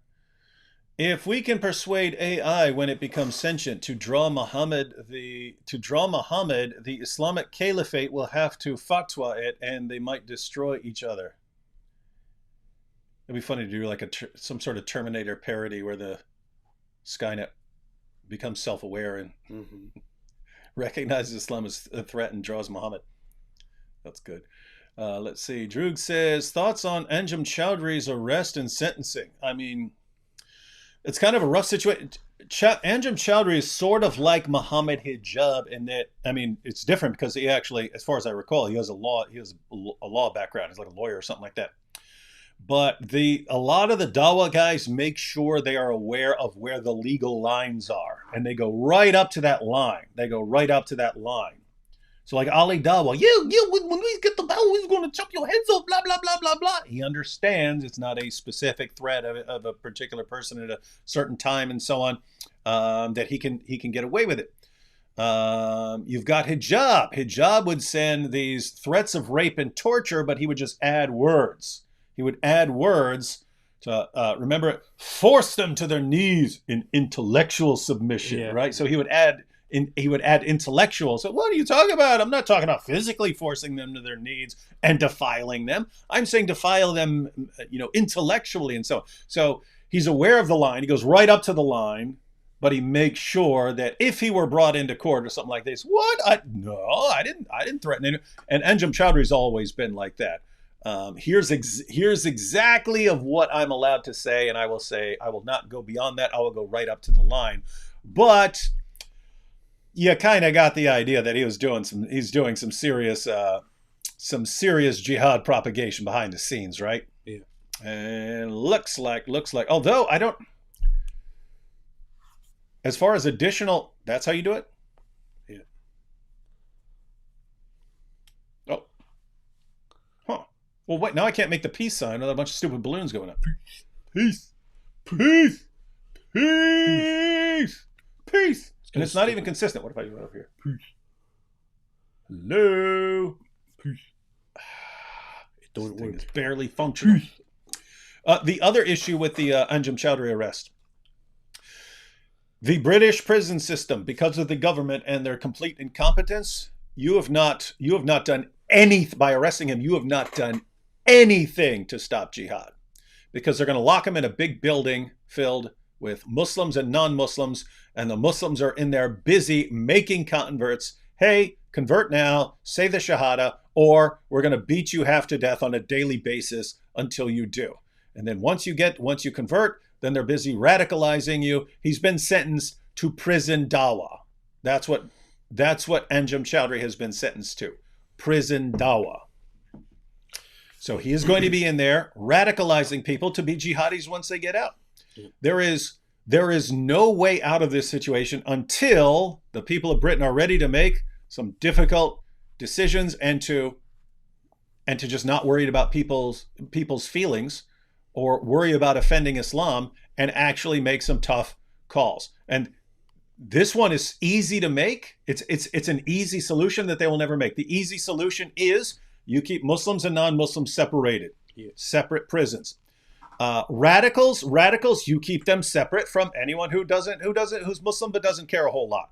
And that way you can't turn them into jihadis. It's very easy to do. And then you can't have these forced conversions and so on, and you don't have this radicalization. It's easy to do, but it requires you acknowledging there's a problem, and they just can't do that. They just can't acknowledge Islam as a problem, so they won't do it. And the result is, get ready, because now you have a bunch of jihadis in prison being radicalized by Anjem Choudhury and many others. I think there's a good solution. People like Anjem Choudhury should be deported immediately without question. If he is a citizen of the UK, he should be stripped of his citizenship and just kicked out and made stateless. If that goes against the international, if that goes against a human rights declaration, then the human rights declaration should change its stance on that. But such people should not be given any air, any space in such countries to spread their venom. Or alternatively, there are always laws to quickly deal with people. Those could be brought back. And people always wonder, well, if you did go the route AP suggesting, and you get rid of them, get them out of your country, where are they going to go? Guys, don't care. There's an entire continent called Antarctica that no one is using right now. Yeah.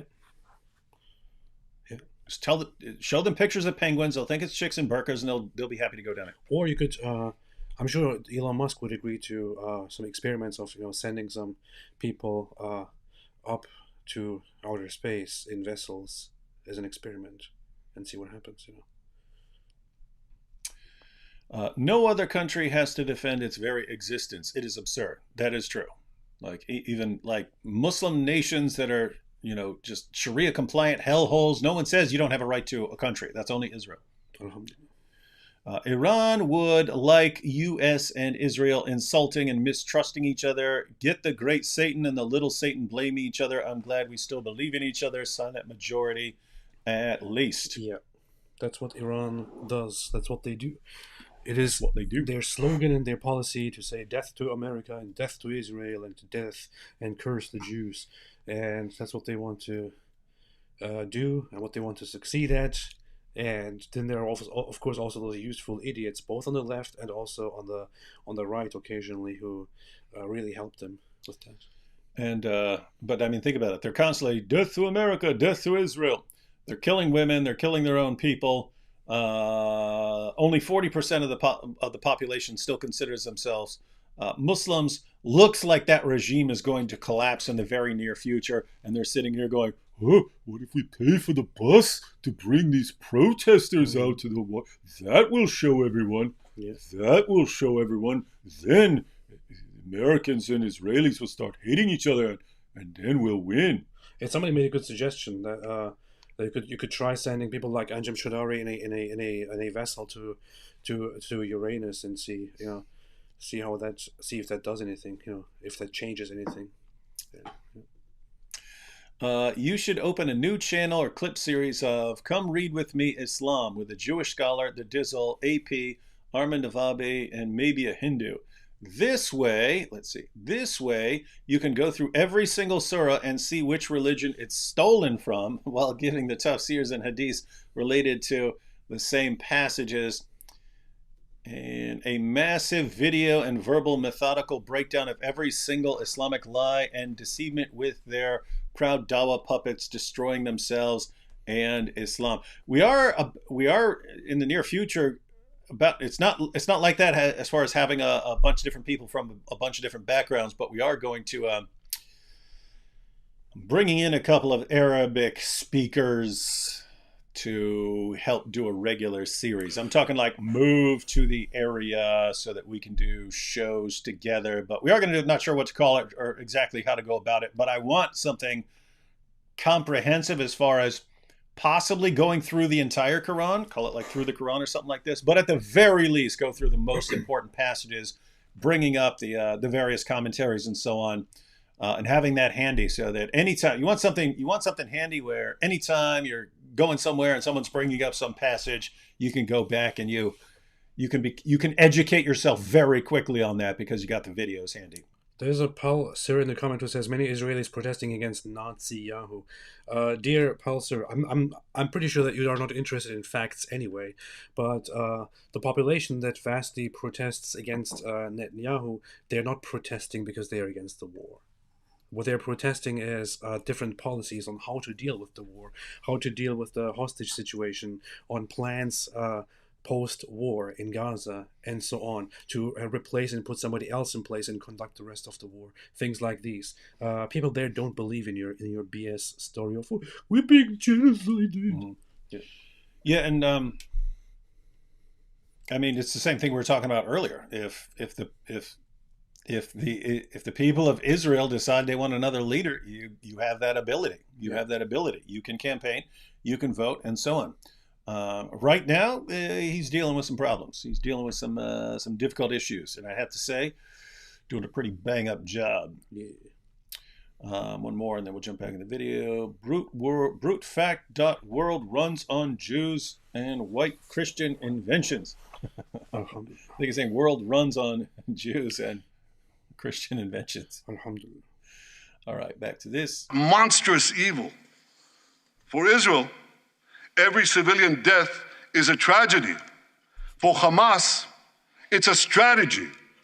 They actually want Palestinian civilians to die so that Israel will be smeared in the international media and be pressured to end the war before it's won.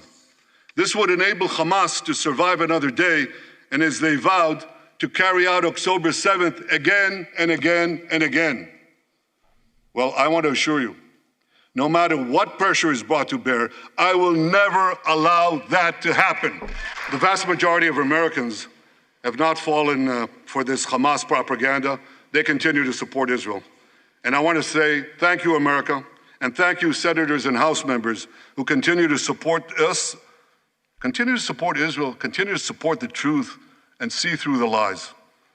But as for the minority that may have fallen for Hamas's cons job, I suggest you listen to Colonel John Spencer. John Spencer is head of urban warfare studies at West Point. Listen to this. He studied every major urban conflict. You're familiar with this guy? Yeah. I was going to say in modern history. He corrected me, no, in history. Nice. Israel, he said, has implemented more precautions to prevent civilian harm than any military in history and beyond what international law requires. That's why, despite all the report. I read the report. He is, I forgot what the institute. How long is it? Called. We should go through it, man. You should make a video, or at least you should make a video on it going through it. I know, but people don't like listening to articles. Give a summary and give the link to where they can read the full thing. Yeah, I think it's. Then you equip the people. You equip the people. I forgot what it's called, but he is at an American governmental training and research institute, and he studies urban warfare, and he has been saying consistently that that these accusations against Israel are totally false, and that Israel has done more, as Bibi just said, to prevent civilian harm than any other side in known conflicts. As you've heard, the war in Gaza, to support Israel, continue to support the truth and see through the lies. But as for the minority that may have fallen for Hamas's cons job, I suggest you listen to Colonel John Spencer. John Spencer is head of urban warfare studies at West Point. West Point. He studied every major urban conflict. I was going to say in modern history. He corrected me, no, in history. Israel, he said, has implemented more precautions to prevent civilian harm than any military in history and beyond what international law requires. Can you imagine you've done, according to an actual military expert on the history of wars, you've taken more precautions to minimize civilian casualties than any other military in history. Yeah. And still you're blasted as the people who are targeting civilians. Yeah. That's insane, man. This is why they really have a point when they accuse the world, all these nations surrounding them, United Nations bodies, of having a very clear anti-Israel bias, because You think? Israel will do whatever they can to prevent harm, and they will be condemned, whereas the opponents will do whatever they can to maximize civilian casualties, and it will still be, the talk will still be about Israeli occupation and apartheid and this and that. It is nuts, man. Nuts.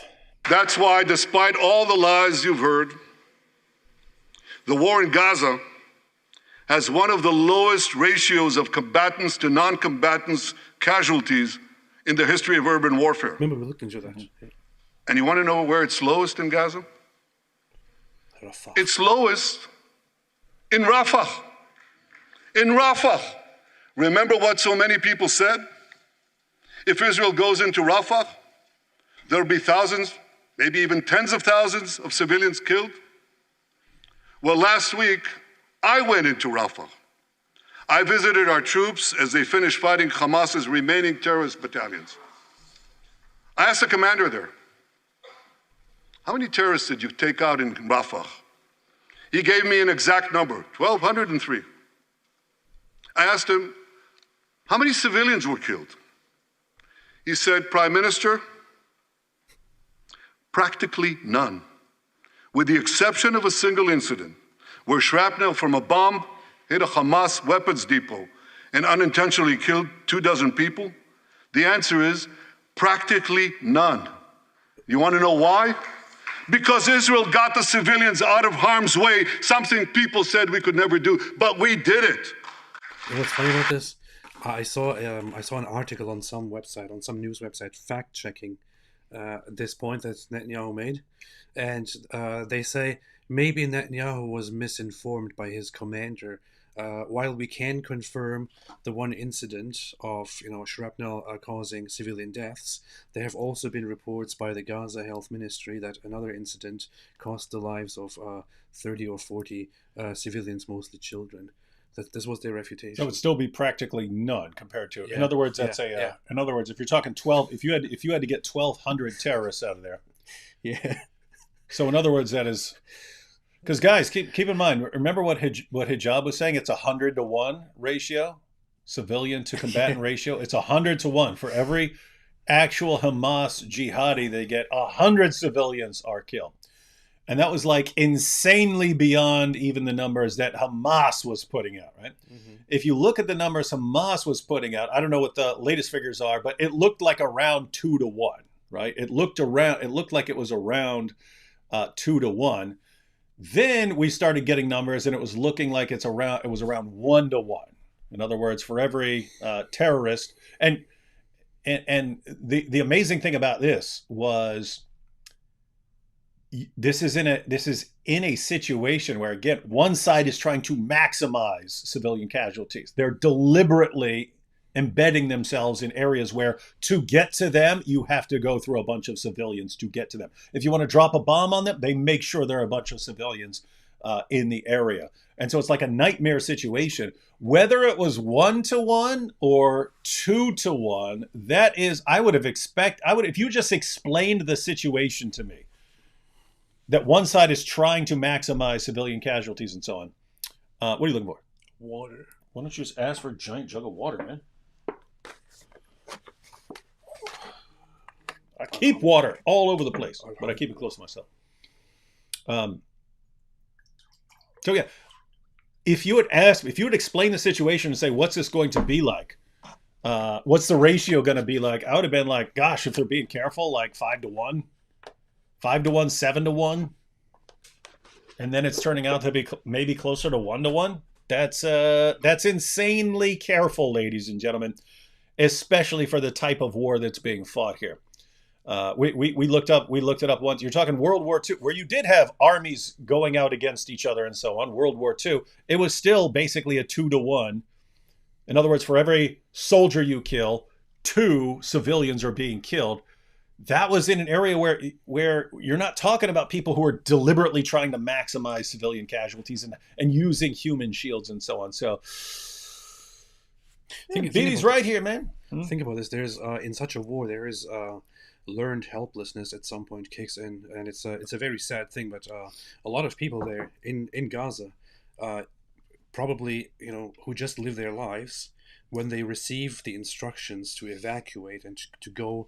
Take your belongings, whatever you urgently need, and go to this other place. If they moved here and there before, at some point, some of them probably think, what's even the point? I don't care anymore, and just stay there and then die as a result.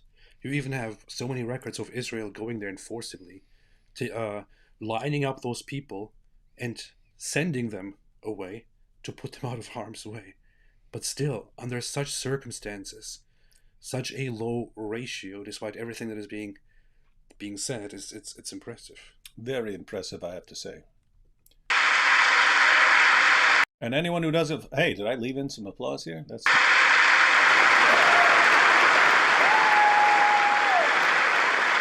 That was a total accident, so I did not intend to leave that in there. I was cutting it out. I left the applause at the very end. I missed taking out these heroes here today, the heroic soldiers of Israel, should not be condemned for how they're conducting the war in Gaza. They should be commended for it. I want to thank all of you here today who forcefully opposed the false accusations of the ICC and stood up for the truth. These lies are not only libelous, They're downright dangerous. The ICC is trying to shackle Israel's hands and prevent us from defending ourselves. And if Israel's hands are tied, America is next. And I'll tell you what else is next. The ability of all democracies to fight terrorism will be imperiled. That's what's on the line. So let me assure you, the hands of the Jewish state will never be shackled. Israel will always defend itself. My friends, in the Middle East, Iran is virtually beyond. About when people, some of the right, come out here and blast Israel while this is happening, will be the very same people who complain about how the West is handling immigration and how we're just letting anything happen. Here is Israel. Israel is currently the only nation that is actually fighting against these brutal attacks. Is technically or practically part of the Western world in a way. They are out there fighting against the terrorism, against the takeover, against all of it. But these idiots like gropers and others, because they don't like Jews, they don't like this and they object to it. They're like, Israel is bloodthirsty. Israel is doing this. Israel is the only country, unlike your countries, that actually fights. Okay, and if Israel loses, this will be a precedent and things will get really bad.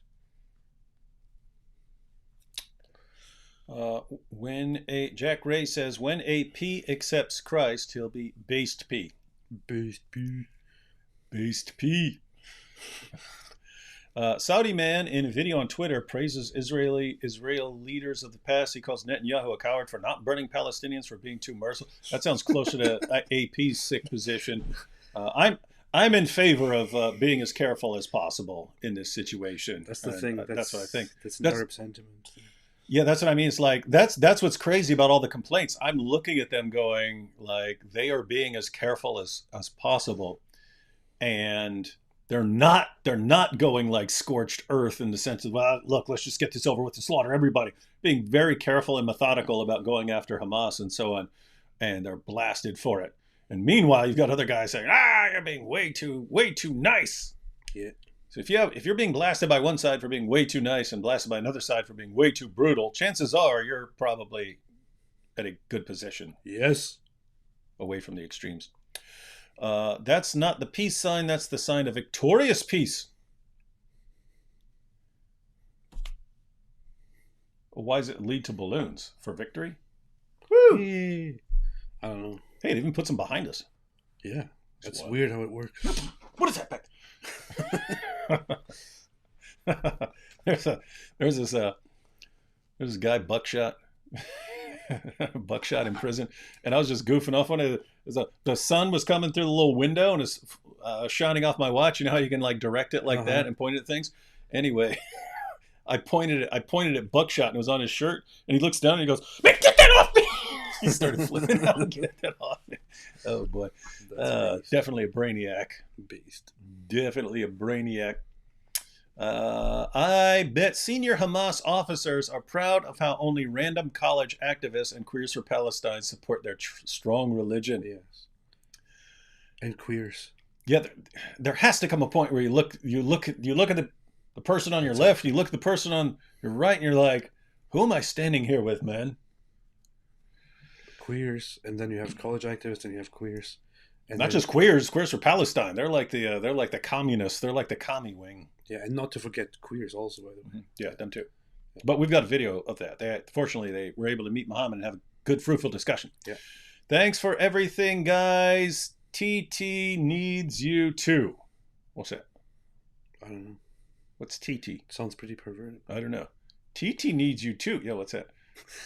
The picture here says Perpetual Brian, but it's got me smoking the Quran on there. Beast. AP needs to sit nearer the mic to balance the volume. There. Is it better now? Oh, yeah. Yeah, you tend to lean back. You tend to lean back and chill. Is it better now? Is that better? Is it better? Is it better? Is it better now? Or is it better now? Yeah. And you, eunuch, stop complaining about everything. Yeah. You got bigger problems. You got bigger problems to worry about. Oh, TT means TikTok. Apparently. Oh, yeah. No, that ain't going to happen. Yeah, someone else needs to do that.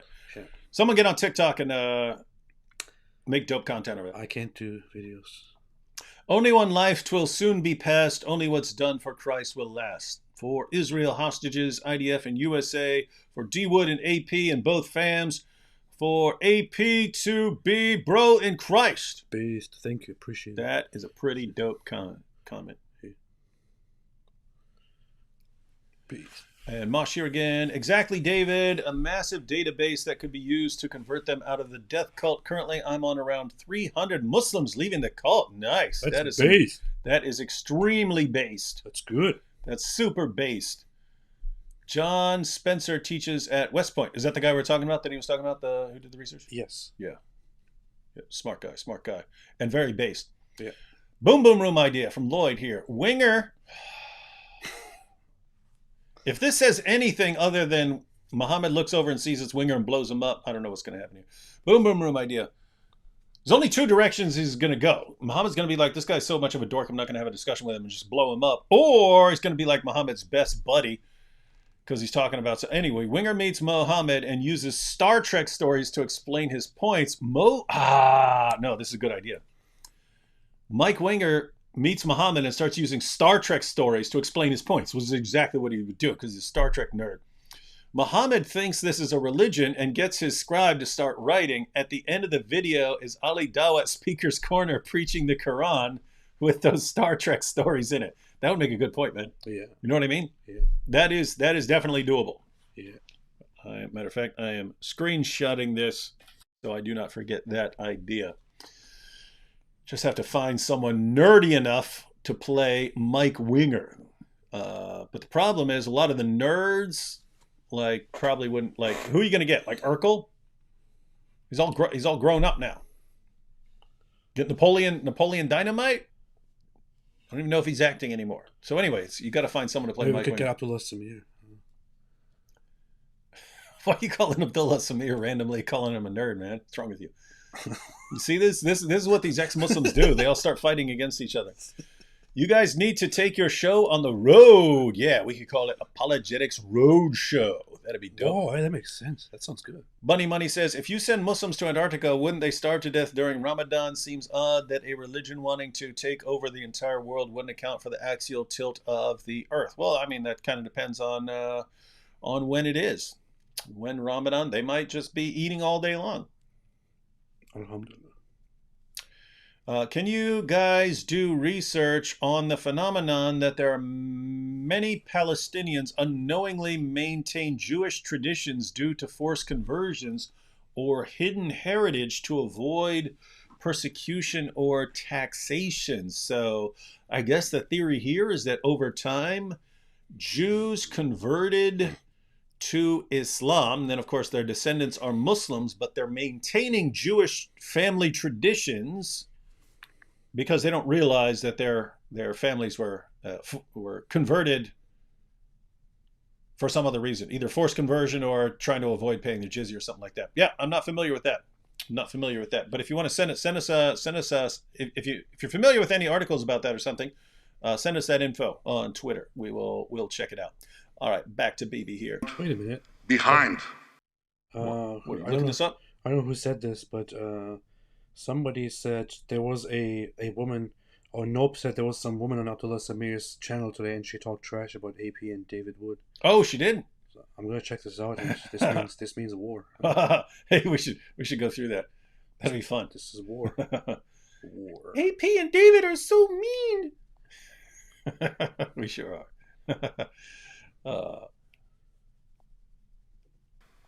All the terrorism, all the turmoil, all the chaos, all the killing. And that should come as no surprise.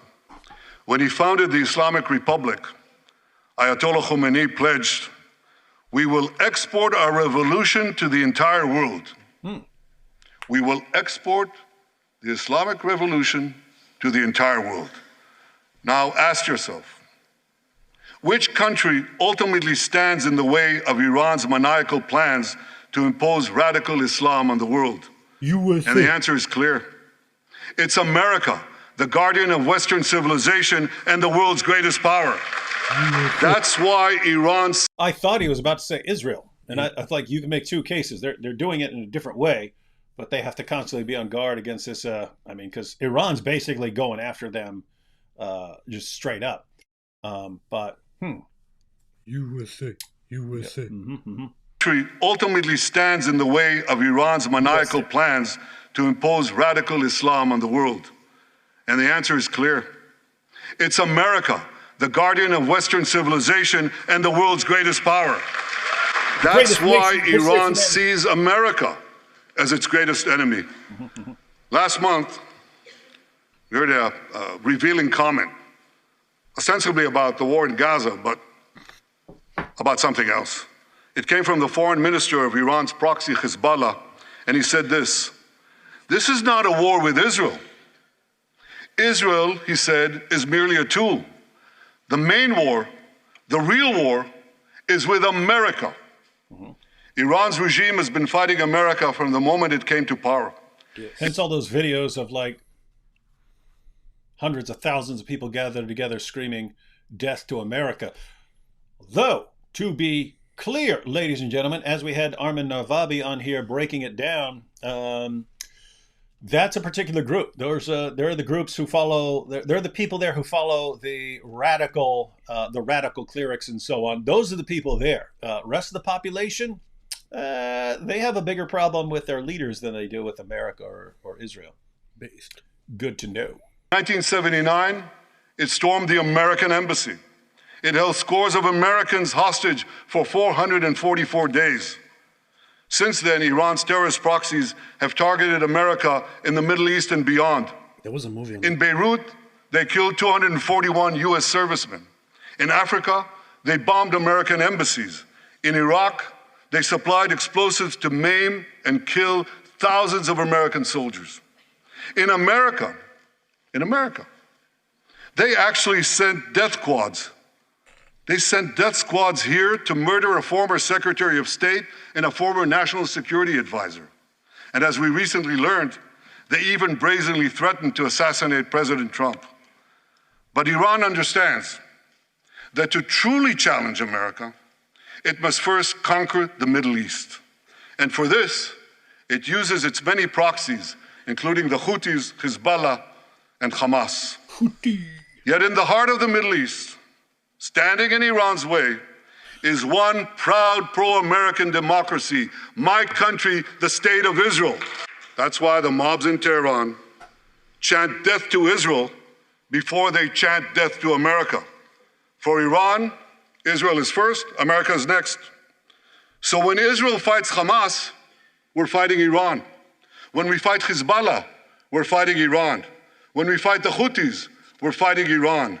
And when we fight Iran, we're fighting the most radical and murderous enemy of the United States of America. And one more thing.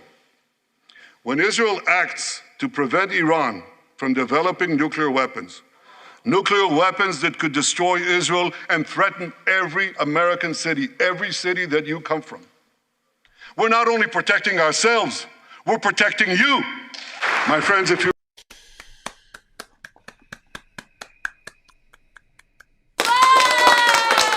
How do you better applause thing? You got to do it right, man. It don't work. Come on, give us the balloons. There we go. It Oh, don't you got to work. shake it. Does that work? Shake it, shake it, Hold shake on, it, hold on, shake it, shake it. Hold on. Shake, shake, shake, shake it. Shake it, shake it, shake it, shake it. Computer, show balloons. Shake it, That shake didn't it, shake it. Yeah, that's an important point he's bringing up there. That you take someplace like Iran, they want to export the revolution to the entire world. They want death to America. They want to Europe, but their first goal is take the Middle East. Beast. And so, as long as Israel stands its ground, then Iran can't achieve its agenda. Beast. But fortunately, I don't think Iran's going to last too much longer. Beast. Very important point, though, about the nuclear weapons. You know, if Iran got a nuclear weapon, there are multiple things they could do with that. They want nuclear weapons. And if they made one, you'd be thinking, okay, they're going to use that against the U.S. or they're going to use that against Israel, one or the other. Israel or the U.S., either one would stop them and make sure it didn't happen. But you wouldn't exactly know what they're doing with that. So you're going to be protecting all kinds of people. Remember one thing from the speech. Remember this. Our enemies are your enemies. Our fight is your fight. And our victory will be your victory. Ladies and gentlemen. No, because the Groypers they need victory too. That victory is in sight. Israel's defeat of Hamas will be a powerful blow to Iran's axis of terror. Mm-hmm. Another part of that axis. That is true. They're taking out an Iran puppet. Hezbollah attacked Israel on October 8th, a day after the Hamas attack. And more after this. It has launched thousands of missiles and drones against us. 80,000 of our citizens in northern Israel evacuated their homes, becoming effectively refugees in their own land. We are committed to returning them home. We prefer to achieve this diplomatically. But let me be clear. Israel will do whatever it must do to restore security to our northern border and return our people safely to their homes. Last Friday, a third Iranian proxy, the Houthis, attacked Tel Aviv with a deadly drone. It exploded a few hundred feet from the American consulate, killing one person and injuring 9. On Saturday, I authorized a swift response to that attack. All our enemies should know this. Those who attack Israel will pay a very heavy price. And as we defend ourselves on all fronts, I know that America has our back. And I thank you for it. Yeah. And I do want to give a shout out to David Wood and the Apostate Prophet. I've been watching their videos, and that's why I'm using some of their vernacular. Everyone, make sure you go and watch Muhammad Meets Queers for Palestine. It is phenomenal. Yeah, and go and like and subscribe to David Wood and Apostate Prophet. That'd have been funny. All sides of the aisle, thank you. My friends, for decades, America has provided Israel with generous military assistance, and a grateful Israel has provided America with critical intelligence that saved many lives. We've jointly developed some of the most sophisticated weapons on earth. I choose my words carefully. We've jointly developed some of the most sophisticated weapons on earth that help protect both our countries. And we also help keep American boots. We help keep Americans' boots off the ground while protecting our shared interests in the Middle East. I deeply appreciate America's support, including in this current war. But this is an exceptional moment. Fast-tracking U.S. military aid can dramatically expedite an end to the war in Gaza and help prevent a broader war in the Middle East. In World War II, as Britain fought on the front lines of civilization, Winston Churchill appealed to Americans with these famous words: "Give us the tools and we'll finish the job." Today, as Israel fights on the front line of civilization, I too appeal to America. Give us the tools faster and we'll finish the job faster. Yes. My dear friends, the war in Gaza could end tomorrow if Hamas surrenders, disarms, and returns all the hostages. But if they don't, Israel will fight until we destroy Hamas's military capabilities, end its rule in Gaza, and bring all our hostages home. That's what total victory means, and we will settle for nothing less.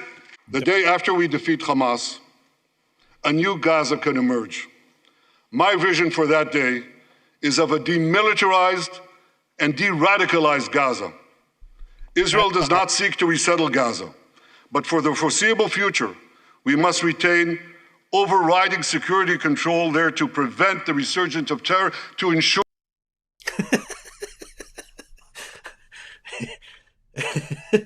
Wow. What was that? That's 2 thumbs up. Just keep in mind, you're interrupting this dude's dope speech with fireworks. Yeah, you can't even hear them. Yeah, it'd be funny. There should be sound effects with that. Yeah. That Gaza never again poses a threat to Israel. Gaza should have a civilian administration run by Palestinians who do not seek to destroy Israel. That's not too much to ask. It kind of is with what's going on there, right? Like, what was it, like 60% of the population voted in Hamas, and then you've also got disturbing percentages of people who are in favor of what Hamas was doing. Like, Yeah, I don't know, how do you 70%. have civilian control in a situation like that? Yeah, Unless you're saying, like, 80 years in the future, this is the goal, and here are the steps we're going to take to make sure that we get that over time. Yeah, I think 70% or so, according to the last poll, said that they agree with what Hamas did on October 7. The majority agree that they should keep fighting instead of negotiating until they can take all of the land and all of this. And the vast majority absolutely hate Jews. It's just this is the thing. I see everything that Netanyahu is saying, but it's just a situation that doesn't really have a solution like that. Yeah. You have to, if you want to really change the Gaza population and really want to, really want to have people there who do not hate Jews, who don't want to kill Jews, who don't want to destroy Israel, I'm sorry to say it, but what you have to do is to get rid of Islam. You have to re-educate these people and stop them from following the traditions that they have so far followed. And I know lots of people who are so far with us will say, no, that's too much. It goes too far. It's probably not the religion. It is the religion. It is the religion. It is Islam. It is Islam, the Islamic religion, which, according to the authentic narrations, say that it is impossible for the day of judgment to come until Muslims fight the Jews and kill them, and even find and kill them behind rocks and trees. This is what Islam preaches. This is what they believe in. This was around long before the events of 1948 and the rise of Zionism. So this whole thing is an interesting project, but it's not very much doable. Yeah, and this ties into what I was saying about the prisons, and that there is a really effective, very easy solution for the problem of prison radicalization and forced conversions in prison. It's very easy. But people just can't bring themselves to say that there's a problem with Islam, and so they won't do it, and so they won't do anything about the problem, and so the problem continues. You have preachers calling for jihad and the violent subjugation of Great Britain, and they're in there training every inmate who comes through the doors to be a future jihadi. And guys, as someone who's been in prison, there are lots of people in there who don't mind taking big risks, don't mind getting violent, all those kinds of things. In other words, they're the ideal target audience for jihad. Prison inmates are the ideal, perfect. They're already dissatisfied with society. They have a problem with the government, and you start talking about, hey, we're going to bring down this government that locked you up. Woohoo! Be all for it. And there's an easy solution there. Just separate the populations so that the guys who would radicalize them are kept separate. It's very easy, but you'd have to acknowledge the problem. If you wanted to be really smart and deal with the problem, then when you're bringing in these young Muslims, you'd be exposing them to all the problems with Islam and all of the lies of the Dawah guys, and you'd have them listening to this stuff every day. The refutations, exposing their book, showing that this is complete pagan nonsense. You'd be showing them that daily until they get the point.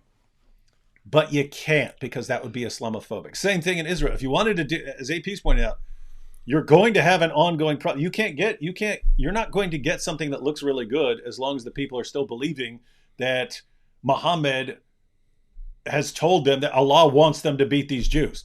Yeah. Right? It's a command of God, right? It's a command of God for us to go get these guys. Yeah. And they're not going to stop until they don't believe it's a command of God, because they don't believe in what Muhammad said anymore. Yeah. Israel can do one thing, which is to say, you know what, guys? We gave you the option. We gave you autonomy. We removed ourselves completely from Gaza. We gave it to you. And here is what you did. No more. We are now in charge, and it will not be reversed. and then they have to do something about the distribution of the demographic distribution of that area. Let's see. Get the real Mike Winger in the boom boom room. He better bring an army if he wants to be in the same room with D. Wood. This is the real Mike Winger. What are you talking about? Mike Winger, such a nerd, he calls football soccer. Ridiculous, man. Oh, you mean he's a nerd? He calls like real American football soccer? Yeah, it sounds like something that some person who doesn't know anything about sports would say. Good point. Just want to say, keep going. Yes, we shall. Thank you. Bruh, it's called improvisation and not complaining. Based. The president of Israel is calling America a guardian. Biden sometimes goes blank. No, Biden is super based. Pro-Palestine, pro-Pallies look and sound like Everett Clare from DE. What is that? I have no idea. We don't know what that is. DE. Hey, What's Black DE Angel? stand for? Black Angel just had a good solution to the issue, which is to 24/7 AP and David Wood videos in detention. You know. Yeah. No, I mean, or tell us, hey, we want to really de-radicalize these guys, but we're taking it seriously now. We're finally taking it seriously. We finally realize there's a problem. We need a good 100 video series to play on repeat for these guys every single day. We'll make it. We'll make one. Yep. We'll make one, and watch what happens. True, you would still have people who still believe in Islam. They would make it through that. One, you would have a bunch of people who leave Islam, and two, even the people who decide to remain Muslims, they're going to have enough doubts in their heads that they're not going to be wanting to go around blowing people up. Doubts? What doubts, man? Mm-hmm. Yeah, 200% of the people will probably leave Islam after seeing it. At least 200%. At least 200%. It's a fundamental thing that we have a right to demand and to receive. A new generation of Palestinians must no longer be taught to hate Jews, but rather to live in peace with us. Those twin words, demilitarization. Yeah, it has to be something like you're saying, where they just take control, right? Yeah. Like Israel is in control of like the education system and things like that, and even that would be very difficult because the kids are still at home with their parents and stuff like that. Yeah. So this point is, guys, defeating Hamas, that's one thing. Israel's going to do that. As far as making Gaza this place that doesn't hate Israel, that's a much tougher job because that's an ideological issue with Islam. Yeah, or give those when you put those people in prison, give them some Jewish pen pals. Yeah, yeah. Where's Jordan? And de-radicalization. Those two concepts were applied to Germany and Japan after World War II, and that led to decades of peace, prosperity, and security. Following our different situation. Go ahead. Yeah, very different situation, very different cultures, not the same thing. If the Palestinian population had a similar culture, you could do that there as well.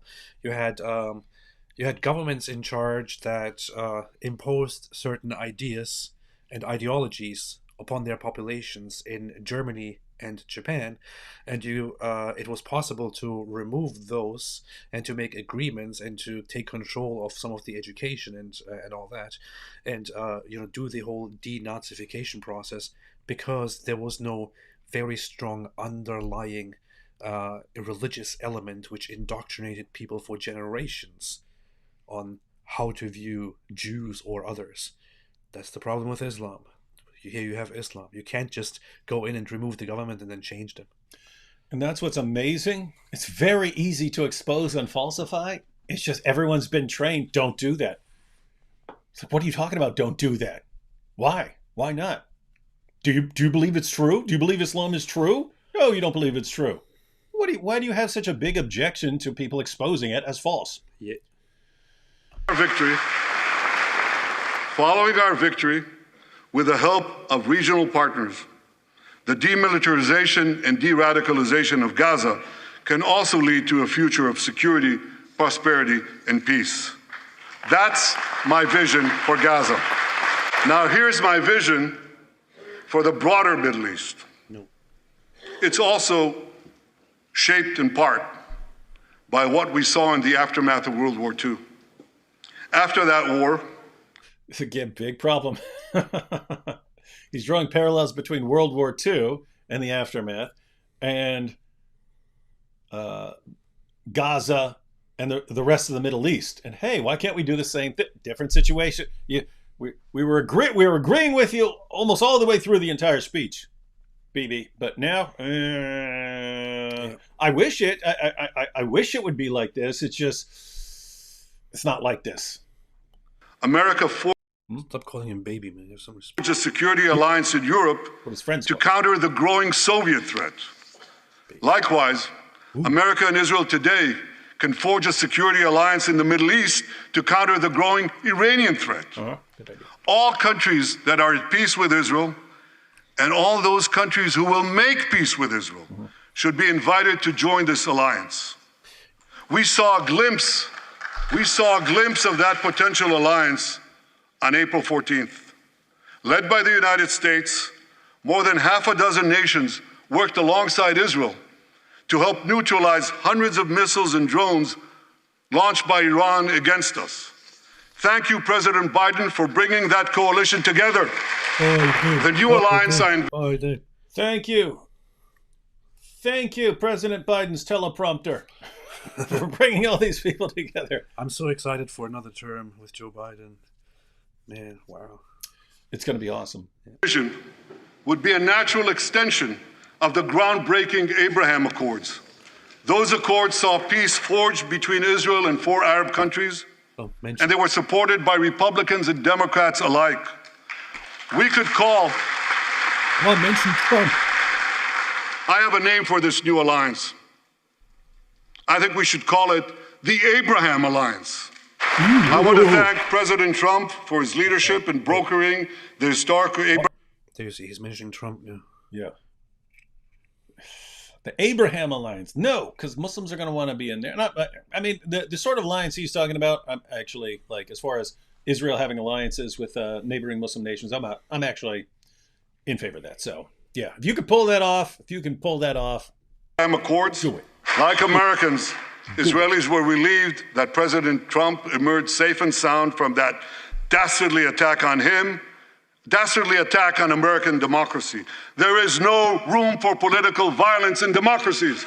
I also want to thank President Trump for all the things he did for Israel, from recognizing Israel's sovereignty over the Golan Heights, to confronting Iran's aggression, to recognizing Jerusalem as our capital and moving the American embassy there. Ooh, we've been there. Yeah. We saw it, but we couldn't take a photo. Yeah, they don't let you take a photo of the location. You can stand and take a photo in front of the little sign that says this is the embassy. They don't want. I don't know why I'm guessing they just don't want. What do you think the reason? Anyone can look up where the embassy is. I don't know. You could just slowly drive by there and take a photo. Yeah, I know. But it's. I guess they just don't want people posting, like people having easy access to images so they can like look at it and plan. I don't know how. It's like just right there on the street. So I don't know. But some guy ran over as soon as they saw my phone and were like, "Hey, stop it!" I originally did it. I told you they're going to do that because I did it. I did it a few years earlier when I took a trip. I was on the other side of the street. On the other side of the street, and I was just walking by, and I go, "Hey, the embassy," and I click a picture, and they ran me down. They're like, "We need to see you delete that picture." And I'm like, huh? What? Yeah, you need to delete that picture. You can take one right in front of the sign, but you can't show the location. Yeah. When I took a photo, you look it up on Google Maps. Anyway, I don't know. When I took a photo, this security guy ran over and he jumped on me like in college football and squeezed the phone out of my hand. Yeah, it was very traumatic. Yeah, he was apartheid. Yeah. That's Jerusalem, our eternal capital, never to be divided again. My dear friends, Democrats and Republicans, despite these times of upheaval, I'm hopeful about the future. I'm hopeful about Israel because my people, the Jewish people, emerged from the depths of hell, from dispossession and genocide. And against all odds, we restored our sovereignty in our ancient homeland. We built a powerful and vibrant democracy, a democracy that pushes the boundaries of innovation for the betterment of all humanity. I'm hopeful about America because I'm hopeful about Americans. I know how much the people of this country have sacrificed to defend freedom. America will be continued to be a force. That was an earlier generation. It's easy to look around and say, I don't know if this is a generation that's going to fight for freedom here, bub. I'm pretty sure that the drag queens will probably join in and defend America. Yeah. Things like that. Yeah, they're going to stand against Islam. No, they're on the same. I don't know what to do. For light and good in a dark and dangerous world. For free peoples everywhere, America remains the beacon of liberty its extraordinary founders envisioned back in 1776. Working together, I'm confident that our two nations will vanquish the tyrants and terrorists who threaten us both. As Israel's Prime Minister, I promise you this: no matter how long it takes, no matter how difficult the road ahead, Israel will not relent, Israel will not bend. We will defend our land, we will defend our people, we will fight until we achieve victory. Victory over liberty, rather victory of liberty over tyranny, victory of life over death, victory of good over evil. That's our solemn commitment. Yes, I believe in that. And we will continue to work with the United States and our Arab partners to transform a troubled region from a backwater of repression, poverty, and war into a thriving oasis of dignity, prosperity, and peace. In this noble mission, good luck to you on that. As in many others, Israel will always remain America's indispensable ally. Through thick and thin, in good times and in bad, Israel will always be your loyal friend and your steadfast partner. On behalf of the people of Israel, I came here today to say thank you, America. Thank you for your support and solidarity. Thank you for standing in Israel, with Israel, in our hour of need. Together we shall defend our common civilization. Together we shall secure a brilliant future for both our nations. May God bless Israel, may God bless America, and may God bless the great alliance between Israel and America forever. Thank you for being a friend. Travel down the road and back again. Your heart is true, you're a pal and a confidant. And if you threw a party, we invited everyone to see. You would see the biggest gift would be from me, and the card attached would say, thank you for being a friend. I left the clause at the end. USA, USA, USA, USA.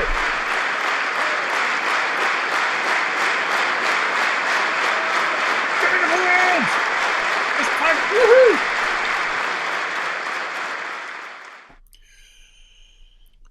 Ladies and gentlemen, that was Benjamin Netanyahu. All I can say about that is, when I was a boy, my mama told me, chase my dreams, and here I am. I am in America. Something like that. Anyway, continue, David. All right. So anyway, awesome speech. That guy, yeah, see, you can like him or not like him. That dude gives some dope speeches. Yeah, it was pretty good. Yep, especially when he's right about most of the stuff. Some of the stuff we have our doubts about. Doubts? What doubts, man? DE is Disco Elysium. Also, look, there's no scenario. I'm looking up any of this. I think he's talking to you. I don't remember the character. Yeah, but yes, fantastic. Tommy Robinson. Wait, what is it? Will you review Tommy Robinson movie Silence on? Hey. I know he got locked up. I don't know if he's out yet or whatever. You should ask if we can just watch the entire thing, watch it, and react to it live. I don't think he'd have a problem, but I'd be happy to do that. I think I read earlier that Tommy Robinson has been released on bail, but his phone has been confiscated. So you can't even message him? Yeah. Okay, I'm sure he'll have access one way or another to messages on Twitter or something like that. So, yeah, DM him on Twitter. I'd be happy to go through that entire movie and talk some mad trash about the people who arrested him. Catching up, but try these hand gestures like one times.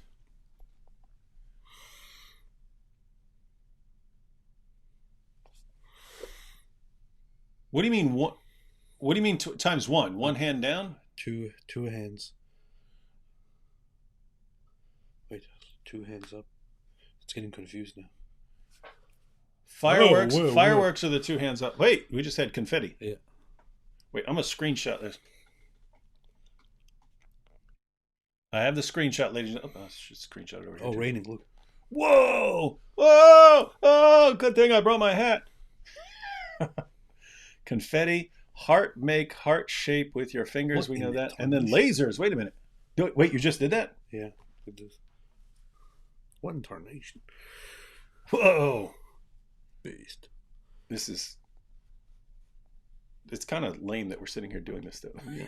It's kind of dorky. This is getting too advanced. I'm scared that AI will take over and kill us all. Repeat destroying the Quran till they quit. Yeah, that is. But guys, I mean, people are catching on and exposing Islam, and you do have the avalanche of apostasy. So these are good times. We may see some peace there. We may see some peace. Get enough ex-Muslims. Get enough ex-Muslims in Gaza.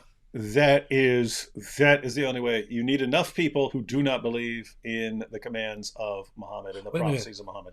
I wonder if when you do this, there's an explosion, like an Islamic explosion.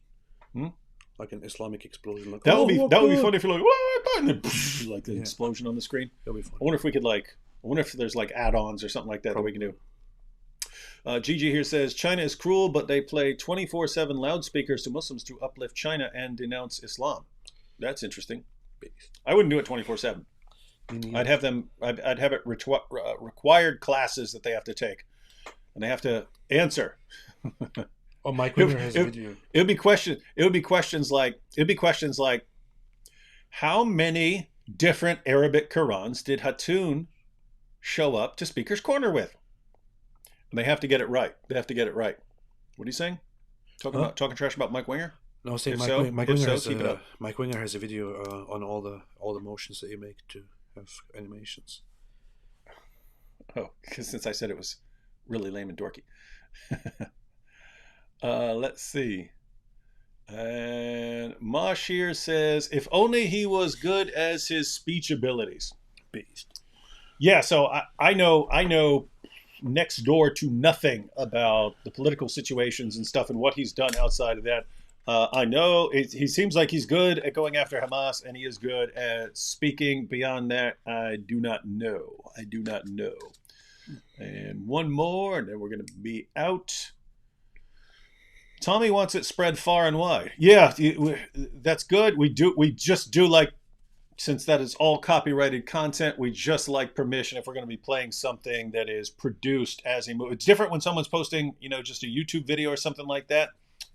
It's basically YouTube cracks down on content in different ways. Like if you play a few seconds of a song or a Hollywood movie or something like that, you just instantly get a copyright thing. You'll win it because it is fair use. You can use music and movie clips and all that stuff for fair use, but they're very quick to take it down and then say, prove that you have the right to use this or that you've had permission to use this, or show us that it's fair use, and you actually have to get into this discussion behind the scenes. Anyway, just to avoid any sort of long drawn out thing, it's good to have official permission. So we try to get that for something like that.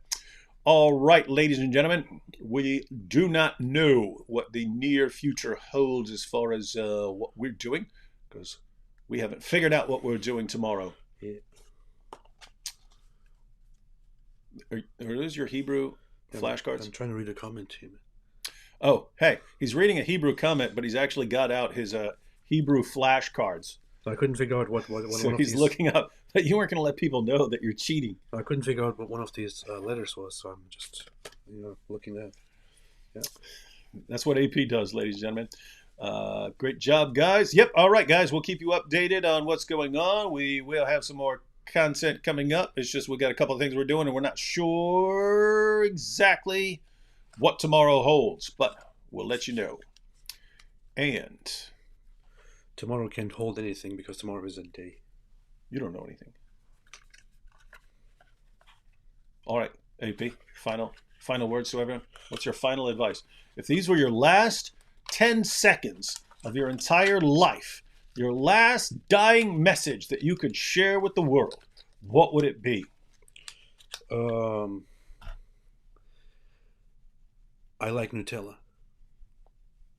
All right, you heard it here, folks. AP likes Nutella. Doesn't tell you that it's good, but he does like it. Catch you next time.